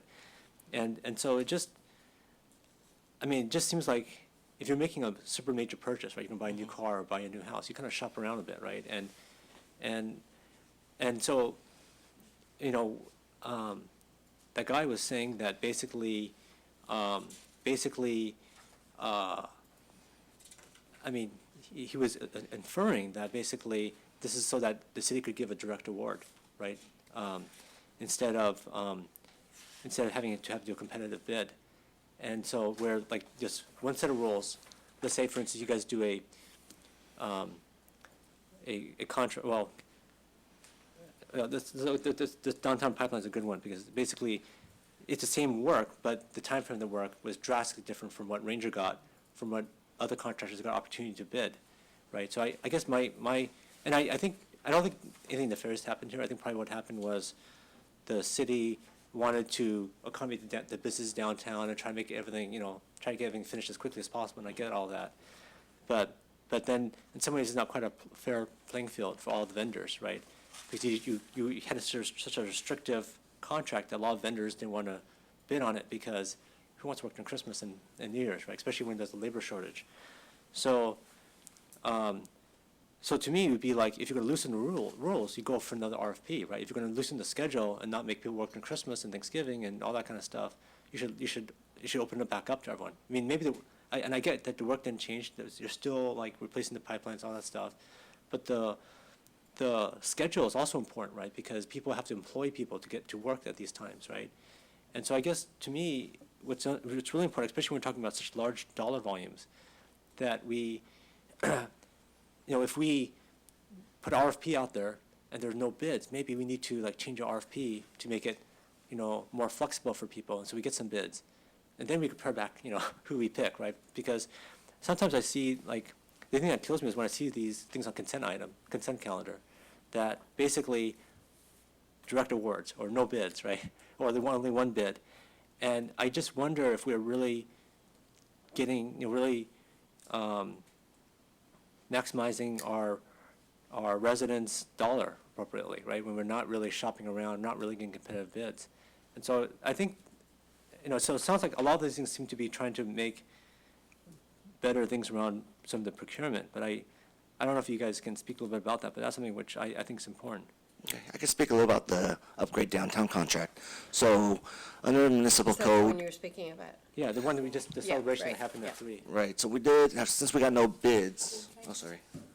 May I suggest that you answer the question in broad terms around contracting? Because I don't think that particular item is agendized for discussion tonight. So I think we can talk about broader contracting with respect to the audit. Sure. And what's the subject of the audit. So I think under the municipal code, if there are no responses, we are able to go out and negotiate with specific vendors, or vendors in general. So in that case, I want to speak to Dahlia, but Dahlia, one problem was they weren't able to meet our timeline, like you said. Well, Okay. nobody was, right? But then you guys change the timeline. So then I would say, open the bid to everyone, right? I mean, it's not fair, and it's like saying, I want a house built tomorrow, and one day I get no bids. Okay, then I'm just going to pick this one guy and change the schedule. That doesn't seem right. And for our other large CIP projects and for replacement projects, we have gone out and received no bids in other instances. And we have gone back and rescoped the work. We've contacted the vendors, asked why you guys didn't bid on it. Either they're too busy or the project's too small. So we've tried working with the vendors out there, I think multiple that's- vendors. I think that seems like the right process, right? If you get no bids, you loosen the requirements, you get some bids, right? And we've done that generally. In the past, But not downtown project, so. that one was because I think there was a timeline. It was critical to replace those mains at that time and also get it done within the holiday moratorium. Okay. Well, the other thing I wanted to ask you about is, over the past week, actually, I think you and I have experienced 3 power outages, right? And so I'm just curious. You both did? Yeah, well, my office is in Barron Park, and she lives in Barron Park, so Oh. we have these power outages, and it was like the hottest day of the year, one of the hottest days. And so, I guess, is anything you're doing here going to help that at all, or is that just like fate, it just happens? So a couple of things we're doing to help outages is probably like the smart grid is one thing. We can manage our distribution system better. We can monitor the health of it, like the load capacity. Another thing we're looking into is adding more fiber out into the field. And so for switches and reclosures, so when there's a fire or there's an outage, we can redirect the power from other substations remotely. Right now, we have to send crews out there and manually crank those feeders to switch lines. So once we get more infrastructure in, we could reduce the number of outages and also shorten the restoration time. Were they due to the heat? Some was due to the heat, but mostly it was more equipment failure, so not so much heat. I think the ones late at night were heat-related, but the big one around Just 3 happened to o'clock. fail when it was really hot. Yeah, unfortunately. Yeah. The first one was a seagull, so it's not their A fault. seagull? Yeah, right, That was a couple days before then, yes. right. An actual bird flew into The lines and knocked the lines down. That's unusual. Okay, well, that's all I had. Okay. Any other question? With that, I think we've covered everything on that. So what we need now is a motion to accept the auditor's quarterly report as of December till March 31st. So moved. Second. Okay. Just this one, or like 7, or like all this? It's all, you're voting on all of them at once. So if there's one you don't want to vote on, tell me and we'll I'll take. vote on all of them, but I might not vote yes on all of them. No, then we've got to take them one at a time. Oh, okay, this one. You want to do one at a time? Okay. Okay, Lydia, get ready. And Madam Chair, I think what the vote is to accept them and send them on to the full council. Yes, thank you. Yes, that is correct. So why don't we start with the ones you don't want to vote yes on? So the one that I found was most disturbing, and it's actually good that you waited, so I appreciate you having us wait to kind of look at all of them, because it's easy to compare, is the first one, because of all of them, like, everyone else had due dates that were kind of like a year or so, or, not a few months, right? And it looks like everyone else is kind of on the ball, but the first one, we have dates that, like, some are 10 years back, right? I mean, are really, really, like, target dates way in the past. And, it seems like to me, most of the other ones we're making some reasonable progress on. But that first one, the first one, it's way out there. It's like, if you compare against all the other reports we just looked at. And this is the one you mean, the cash first one, handling and yeah. so forth and Yeah. so on? Yeah, that's the one that's, it's actually good that you waited, because I didn't have a basis to really look at it, but this one here, of all of them, it's like, we're talking about some of them are like a decade, or not, maybe like 8 years old, like before you were on council, right? It was just like, it's like crazy, right? What's going on here? So I think the rest of them don't seem that to be out of line, but that one is like, what's going on here, right? It's really some But massive. don't forget, this is a status update. I know, so but it's, to me, it just. What it you're doesn't saying is you don't agree, you don't like the status update. It doesn't seem to me to be satisfactory, right? If I compare that one, this one that you're holding in your hand, compared to the rest of them people seem to be chugging along, right? But this one here, it's like, there's something going on, right? It's exceptional, and it's how late the dates are, right? We're not talking about like a month, right? Like some of the other ones, like IT, they're just a month late, okay, no big deal. This one, we're talking years, almost a decade for some of them. Well, I can't speak to all of them. I can speak to the one on PEG because I was involved in that. And I think that has taken a long time because it also involves federal law as well. But with the rest of it, I'm actually okay. But Lydia, I'll make a motion that we accept number 1. I second. Okay, so that'll be a 2-1 no, Yeah, right? that's right. Okay, for the remainder, a full, are you ready to take all the rest at once? Yeah, I mean, the only thing is I would love to have, because this is coming from the city manager, for the auditor to actually, to affirm that this is the status from the auditor's perspective. Right. He already said that we'll do Right, that, so yeah. that shouldn't be a big deal. Okay, so on 2 through 7, I think it was, let's make, 2 through 6. On 2 through 6, Move to approve and to affirm the auditor's office has reviewed. Or second. they put the status, yeah, I think, something to that, to that effect. I think our recommended motion is accept the status updates of the audits. right, which is what's in our actual title, on the recommendations from whomever, on the recommendations. It's just, it's what we were just talking about earlier, right, which is that Right. nowhere in here does it say that the auditor's office, this is their status. This could be whoever's office status, right? This is the auditor's. Well, it says at the very beginning, status update of audit recommendations. So it would say City Council accepts the status of items 2 through 6 and then we add in there Yeah. that we affirm. That the auditor's office affirms that the status is the auditor's status, right? I mean, I can commit to in the future bringing reports that specifically say that or explicitly say that. I don't know if it has to be in the motion or not. I think these, If you want me to vote for it, it has to be. if I may, I think these status updates are the responsibility of the city manager, and so He just said it was. if I just may, I think what you both agreed to was that the auditor would concur that the status category is correct. Yeah.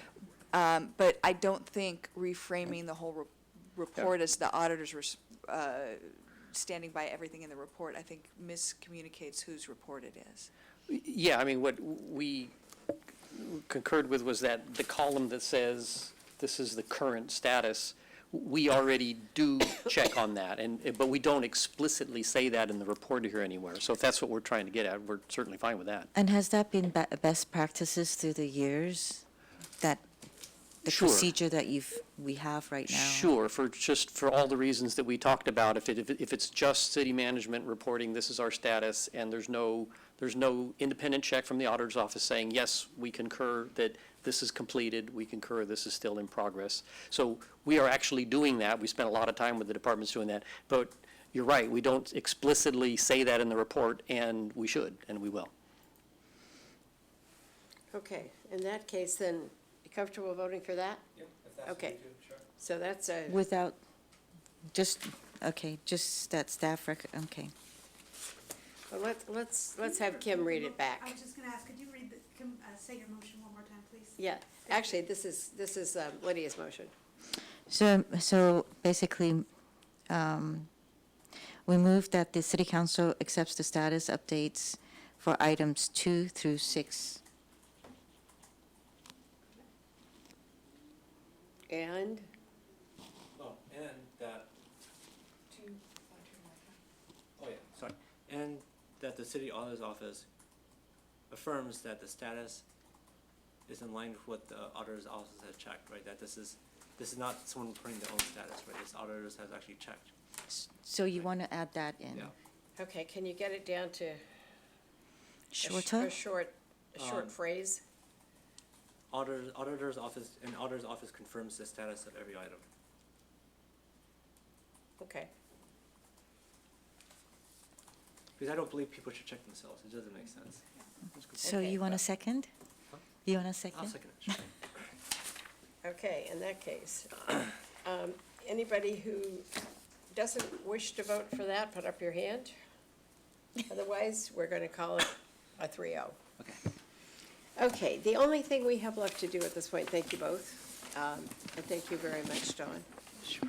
and Michelle, of course, is to talk about what our future meeting is, and I'm pretty sure that the next meeting Excuse- is the, Item 7. what did I miss? Do we have this? Item 7, yeah, there's Quarterly with- one more item. There's How one did I more. miss it? Item 7. I can be quick.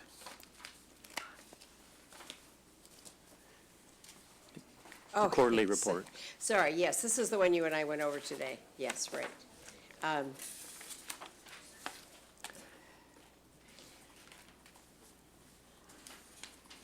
Okay. Do you guys want to plow through this? I can be as I- quick or as tedious as you like. Why don't you give a quick, I already read it. quick one? I might have missed some things. Okay. Okay, so item number 7, this is another catch-up item. Every quarter, the city auditor's office prepares a report for Policy and Services Committee and the city council to show what's gone on in the office and during that time. That report was prepared for the December 31 quarter ending, but it did not make its way to this committee yet. And since then, of course, we had the March 31st quarter end as well. So not much, since I started 6 days before March 31st, not much changed between December 31st and March 31st. So I'll just tell you the status as of March 31st and make a few brief comments to kind of update it. So it lists several of the audit work that's going on. For instance, the business registry, that was an audit that was brought before Policy and Services Committee last fall. Some additional analysis was asked for by that committee. That analysis was done fairly quickly, but again, it sat for a while because of the transition in our office. And then I got here and I asked some additional questions, and then we're coordinating with other staff. So we expect to be able to bring that back to council, back to this committee on the August 13 meeting. We have 2 ERP planning audits that were also completed and brought to the Policy and Service Committee last fall. As I said, there's a lot of catch-up going on here. So these just You were on never, that committee, right? Policy and Services last Yeah. fall. So Not- these, Not last year, not- the year before. the year before. So these normally, once they're accepted by Policy and Services, would go to council. It just hadn't yet. So these 2 audits for data standardization and separation of duties will be on the consent agenda for June 24th. So we'll catch those up.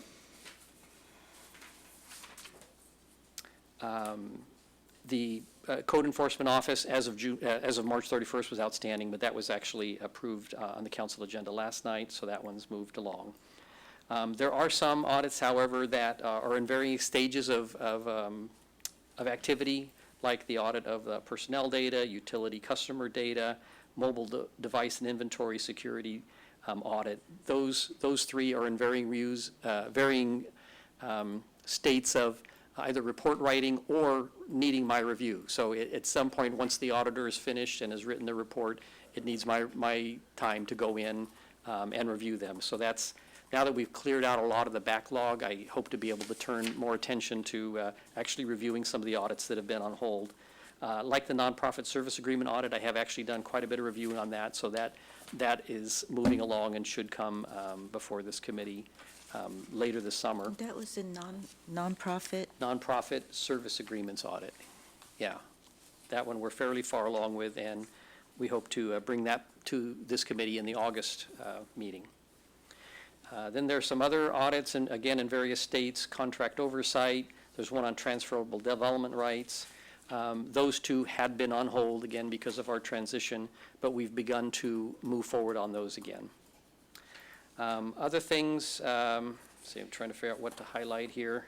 The National Citizen Survey that was brought to the council during the retreat in February. The performance report and the citizen-centered report were not quite ready at that time, but those were subsequently completed, and they were posted to the city auditor's website last month. Just to kind of try to wrap it up here, the sales and use tax allocation reviews. Just, by the way, there is a quarterly report that comes from the consultant that we use, and on last night's council agenda as an information item, we caught up the June of 18, September of 18, and December of 18 quarterly reports for sales tax. So again, another catch-up item, but if you're interested in looking what's happened the last 3 quarters in sales tax, those are all informational items in last night's packet. And if you probably both got them in your packet because they were really interesting to read. They are. It gives a lot of detail and trend lines for all of our sales tax activity. And it says that we're doing reasonably well. It does that. And then the other thing, I won't belabor because we just went through it all, that the status of audit recommendations, this quarterly report that you have before you is now a little bit dated because of the work that we just did. But there were 59 recommendations that were open at the end of last quarter. I did a quick count before we came here, and I think there was 18 more completed, so that would bring it down to 41. We didn't add any more recommendations during this quarter so far because, again, we're just starting back up on the audit, so in future quarters we'll be doing that. And that is kind of the bulk of it. I'm happy to try to answer any questions you might have. So let me also, in full disclosure, if you don't mind, Dawn, mention that Dawn is here on a 6-month contract, but if you don't mind me saying so, he had agreed that he'd try 4. He's not sure that he can really go till 6, with a long explanation, but I just wanted you to know that because it's good to have you here. Well, If we could thank you. convince you to stay an extra couple of months, I think we'd like to do that. Thank you. It's a great city. I've had a great time working with the audit staff. They've been really great to work with and moving a lot of this product along. And, yeah, it was a 6-month contract. I said, can we just take a check at 4 months to make sure the city was still feeling like they were getting value and that it was working out all the way around. So that'd be the end of July. We would look at that. He's also just working 20 hours a week. So every other week. Here, 20 hours, and then And from there, home, 20 hours, right. yeah. Yeah. Yeah, there's a lot that can be done online. Anyhow, there's nothing for us to vote on as far as that. I just wanted people to know that that was the Sure, situation. appreciate that. Thank So you for sharing. I do hope you'll be here August 13th. I understand, I'm pretty yeah. sure, I'm pretty sure we can work that out. Yeah, so, that's not in our hands, as you know. So, appreciate your being here tonight, and thank you for bringing your staff with you. That's really helpful. Absolutely. And either of you have any questions for Dawn? No, thank you very much for all the work and for being here. It's very nice meeting you today. Thank you. Great being here. Greg? Yeah, thanks for your work on this.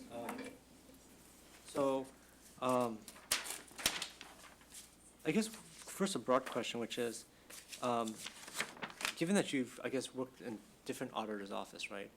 No, he's not an auditor. Oh, you're not? Okay, tell us. So just background-wise, so my recent background has been as a CFO, much like Kylie's position in California cities.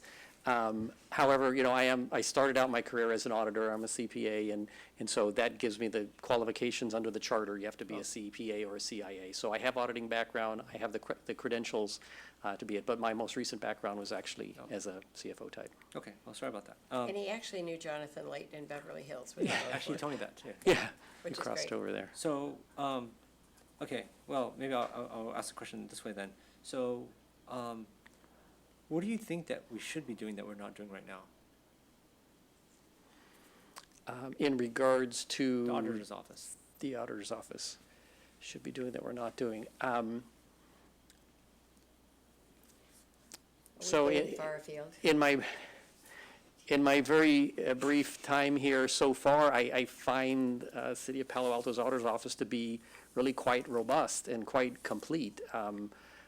It's the kind of tool that working a long career in city finance that I would have loved to have had. I think that's there's a lot of value that office provides. So I think for a city the size to have this type of a function, I think they're doing quite a bit as it is. I can't think of much more you could add to the auditor function. You have to be careful with the audit function not to get too far afield, so that we can stay independent of the city's management and the city's processes and that sort of thing. That's what gives us the independence to be able to make opinions on and recommendations on various items.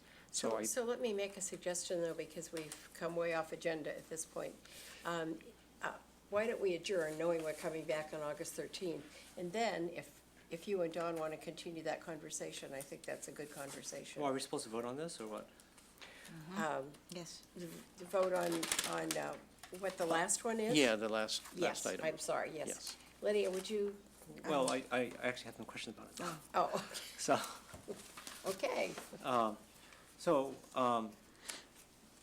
So, you know, the reason why I was asking that is I see that there's a lot of stuff in progress, a lot of stuff in hold, right? And do you guys need help in terms of prioritization? And I wasn't on policy service last year, so I didn't really interact with the auditor's office that much. But is there some sort of, is it really clear what the priorities are right now? Or, because it seems like there's a lot of stuff to get done. And so I don't know whether it's like, whether that anything will get completed, or whether it's like, you know, we should try to help figure out what is more important so that the auditor's office can actually focus on that. Okay. But that's what I'm trying to understand as well. So from the perspective of the auditor's office, there is a work plan that's approved by council each year, usually in the fall or so. So that's our priority. What's in the work plan, those are the audits that are our priority. That said, there are things that are more tangential.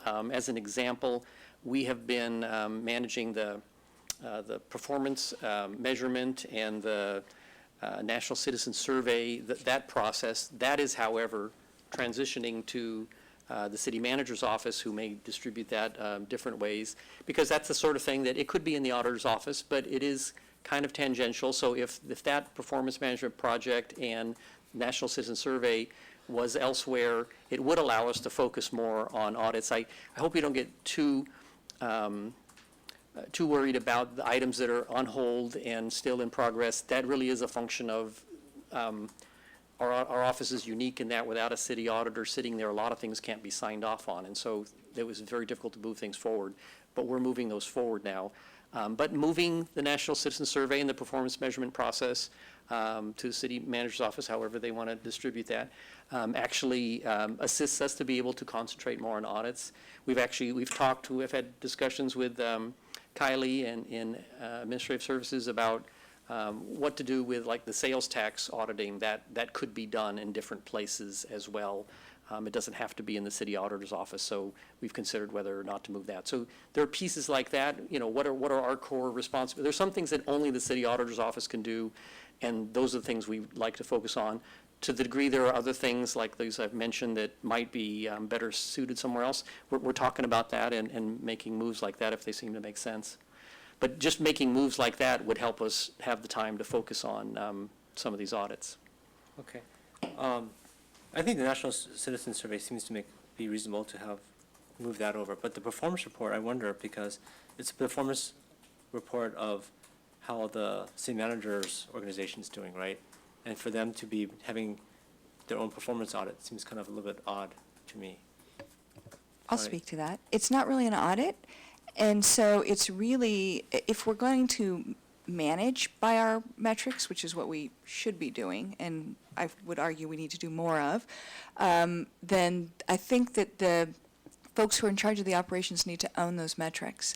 So the managers of the various departments should be monitoring their metrics, refining their metrics with their staff, managing by those metrics, and on a regular basis, whether that's annual or semi-annual, reporting out the progress on those metrics. So if they're really performance metrics of operations, it sort of would, I would argue it would make a lot of sense for the management team to own that product, because it's not an external audit. What we've done in the past is the auditor's office has asked the departments to provide their reporting data, and then the auditor's office packages it and issues the report. But they're not performing an audit of that data. They're just administrating the production of the report. Because the thing that I always wanted to see, and I've asked for it many times, and this is why finally I pushed for it in the comp plan, was basically, you know, whenever I ask, oh, how does Palo Alto compared to other cities nearby, I'm told that Palo Alto is such a unique snowflake that we cannot compare. And so I kind of feel like that's why I feel like be great if the auditor's office did it and was able to provide an objective like comparison. Like, so how does our city compare against other cities, right? Whereas it's kind of, you don't have an axe to grind, so to speak, right? In terms of what though, Greg? In terms of, it could be almost any metric, right? It could be, you know, how many power outages do we get compared to other cities? Or it could be, you know, how does our, you know, how is our efficiency in terms of cost per firefighter or cost per park or per person, or just a way to compare, because a lot of cities provide these services. Every city provides water, trash service, electricity, et cetera, et cetera. And without a basis of comparison, it's hard to know what's good and what's bad. And so that's why I like to have comparative analysis of nearby cities to see like, how are we doing, right? Maybe we're doing extremely well, we should be happy, and that's great to know as well. You're presuming they would have these data points. Well, this is something I've asked for. I think it's really important to have. And No, you're presuming other cities would have the same data points. well, I wouldn't necessarily this is easy, which is why I think a lot of cities got together to try to standardize the open data platform. I forgot the exact like name of it, but it's actually an idea that all the cities kind of standardize their data so they could compare against each other. Because otherwise you say, well, look, Palo Alto has utilities and other ones don't, and we have foothills and other ones don't have foothills, and you know, you have all this kind of things of why you can't compare, right? But at the end, the city provides basic functions like safety, fire service, power, right? I mean, paved roads, I mean, there's basic functionality that the city provides, every city provides, right? And we should be able to compare how we're doing, because maybe we're doing awesome and we should be happy about it, right? Or maybe we're not doing that well, or maybe there's some areas that we can do better in. But it's good to know. But if we don't have a basis of comparison, all we have is what has happened in the past here in the city, and it's hard to know whether that, if in the past it's always been great, maybe it's great, but maybe not. Maybe compared to other cities, we can improve on, right? And so for me, being able to have this kind of instrumentation about how we're doing as a city compared to other cities is critically important in terms of us making decisions, because I'm not sure it's the auditor's role to do this. Well, they're saying which it's is not what we're anymore, because discussing. he's talking about handing it over to the city manager's organization. And that's why I'm mentioning this, is because, I mean, it looks like they were going to try to do this, but it looks like maybe it's moved now. And so that's why I was just, Councilmember Tanaka, if I may, I was a part of the meetings for the last 2 years with the previous auditor, and it was a joint effort. And the nascent initiatives to try to improve our performance metrics was going to be a joint effort between the auditor's office and the city manager's staff. And so we agree with you. We want to improve our metrics, and you are not alone in asking for benchmarking data. In fact, during our budget hearings, this was a recurring theme, and I think a lot of your colleagues would also really like to see some benchmarking data when we're bringing forward metrics and showing them to the council. So we recognize that we've got some work ahead of us to do there in terms of growing this program and refining it. And it's one of the initiatives that we're trying to develop a work plan around. okay, but my point here is that I don't know how much of it should be completely, I mean, on one hand, I do agree that it's good for managers to know metrics and see how they're doing. But the other hand, there's been great resistance, at least since I've been on council, for in terms of actually doing this. And I think there's some independence that's needed, right? So I do wonder if there's a function for the auditor's office to do this, right? In the scope of the audit, I mean, it's one thing to detect fraud and all that stuff. I know it doesn't seem like right now we have a humongous amount of fraud in the city, but maybe we do. But I do think the area that we could use a lot of help with is like performance audits. Like, how are we doing as a city, like compared to other cities? Because like, so for instance, I forgot what it was. Was it trash rates? I think it was trash rates, right? So, like, what did Mark Twain? You're good at these quotes. Mark Twain says there's statistics and damn statistics or something like that. I forgot. You tell me. What was it again? There's lies, statistics, lies, and statistics, that's it. There you go. You guys are good at this. So, and so like, I mean, so like, it almost seems like the index of comparison is always like some different, like, combination of cities, right? Whatever it makes, to make whatever we're looking at look like we're the best. And I'm like, I mean, it's one thing if you have, okay, these are the 5 benchmark cities. We always use that no matter what. But it's like, every time it's like a different mix of cities. I'm like, what the heck, right? It's like, it doesn't seem like, it seems like we're cherry picking our benchmark. And that's what I'm getting at. That's why I would like to see some independence. Because it just feels like you get one report and like a totally different mix of comparison cities, if there is a comparison cities, is not consistent across the things that we look at. And to me, it just seems like there's this little bit of cherry picking going on. And that's why I thought it'd be good for the auditor's office to kind of weigh in on this, so that we say, okay, here are the benchmark cities, right? And we're not like, for this particular thing, like trash rates, we're not going to exclude Mountain View, because Mountain View has lower rates that are half the price of our trash rate. We're not going to be doing that. We're going to include it because we include for other things. Like, things like that, right? Where we hold a consistent benchmark, right, across all the things that we're doing. I think that's a heavy load, though. First of all, Dawn is here on a temporary basis. I think we should hold that kind of discussion for when we have a permanent auditor. And I know you're frustrated by this. I know you'd like to see this done. I am really not sure that you can compare that when I hear this may be true in the future, but I'm not sure right now if we call Mountain View and Menlo Park and so forth that they have that data.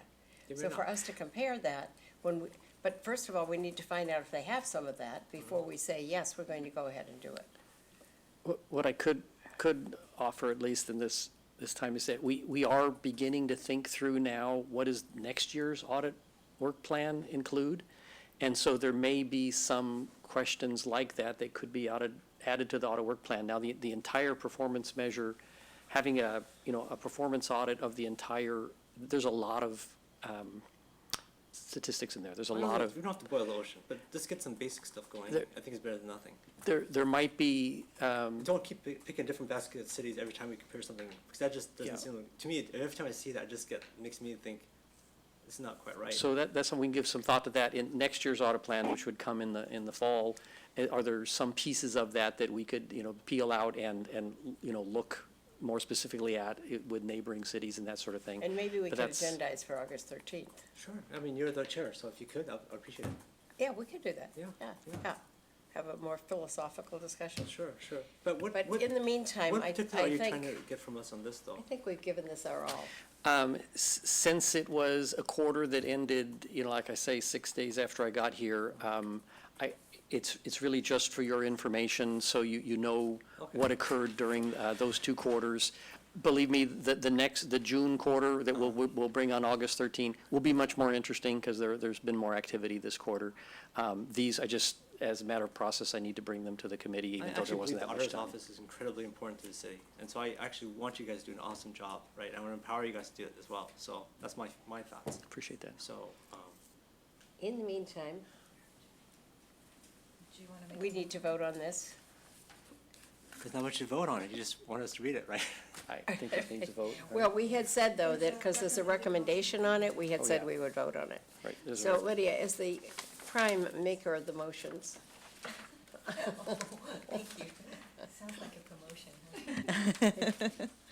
I think all we need to do is say we accept the staff Yeah. recommendation. Policy and Services Committee recommends to City Council to accept the Auditor's Office quarterly reports as of December 31, 2018 and March 31, 2019. Second, any dissension? Seeing none, we will say that passed. And we will adjourn the meeting by saying the next meeting will be August 13th. Am I right? You are right. It's scheduled for August 13th. We have a handful of things in the queue. So if the committee's comfortable with staff working with the chair on prioritizing those for after the break, what order you want to bring them forward and which dates, that would be great. Is that okay with the two of you? Yes. Okay, Great. good. And just so the chair is aware, we'll be shifting responsibilities since I work with the CFO on the Finance Committee as well as this committee since Rob's departure. Monique will be taking over staffing PNS committee after the break, so she'll be working with you on setting those agendas and Okay. Okay, going forward. thanks. But right now, we are going to meet on August 13th. Correct. And Dawn, we will just hope you're here. I realize you have other responsibilities, but we still hope you'll be here. Okay, with that, thank you for your staff coming, and we are adjourned. Thanks, Kim. Thank you.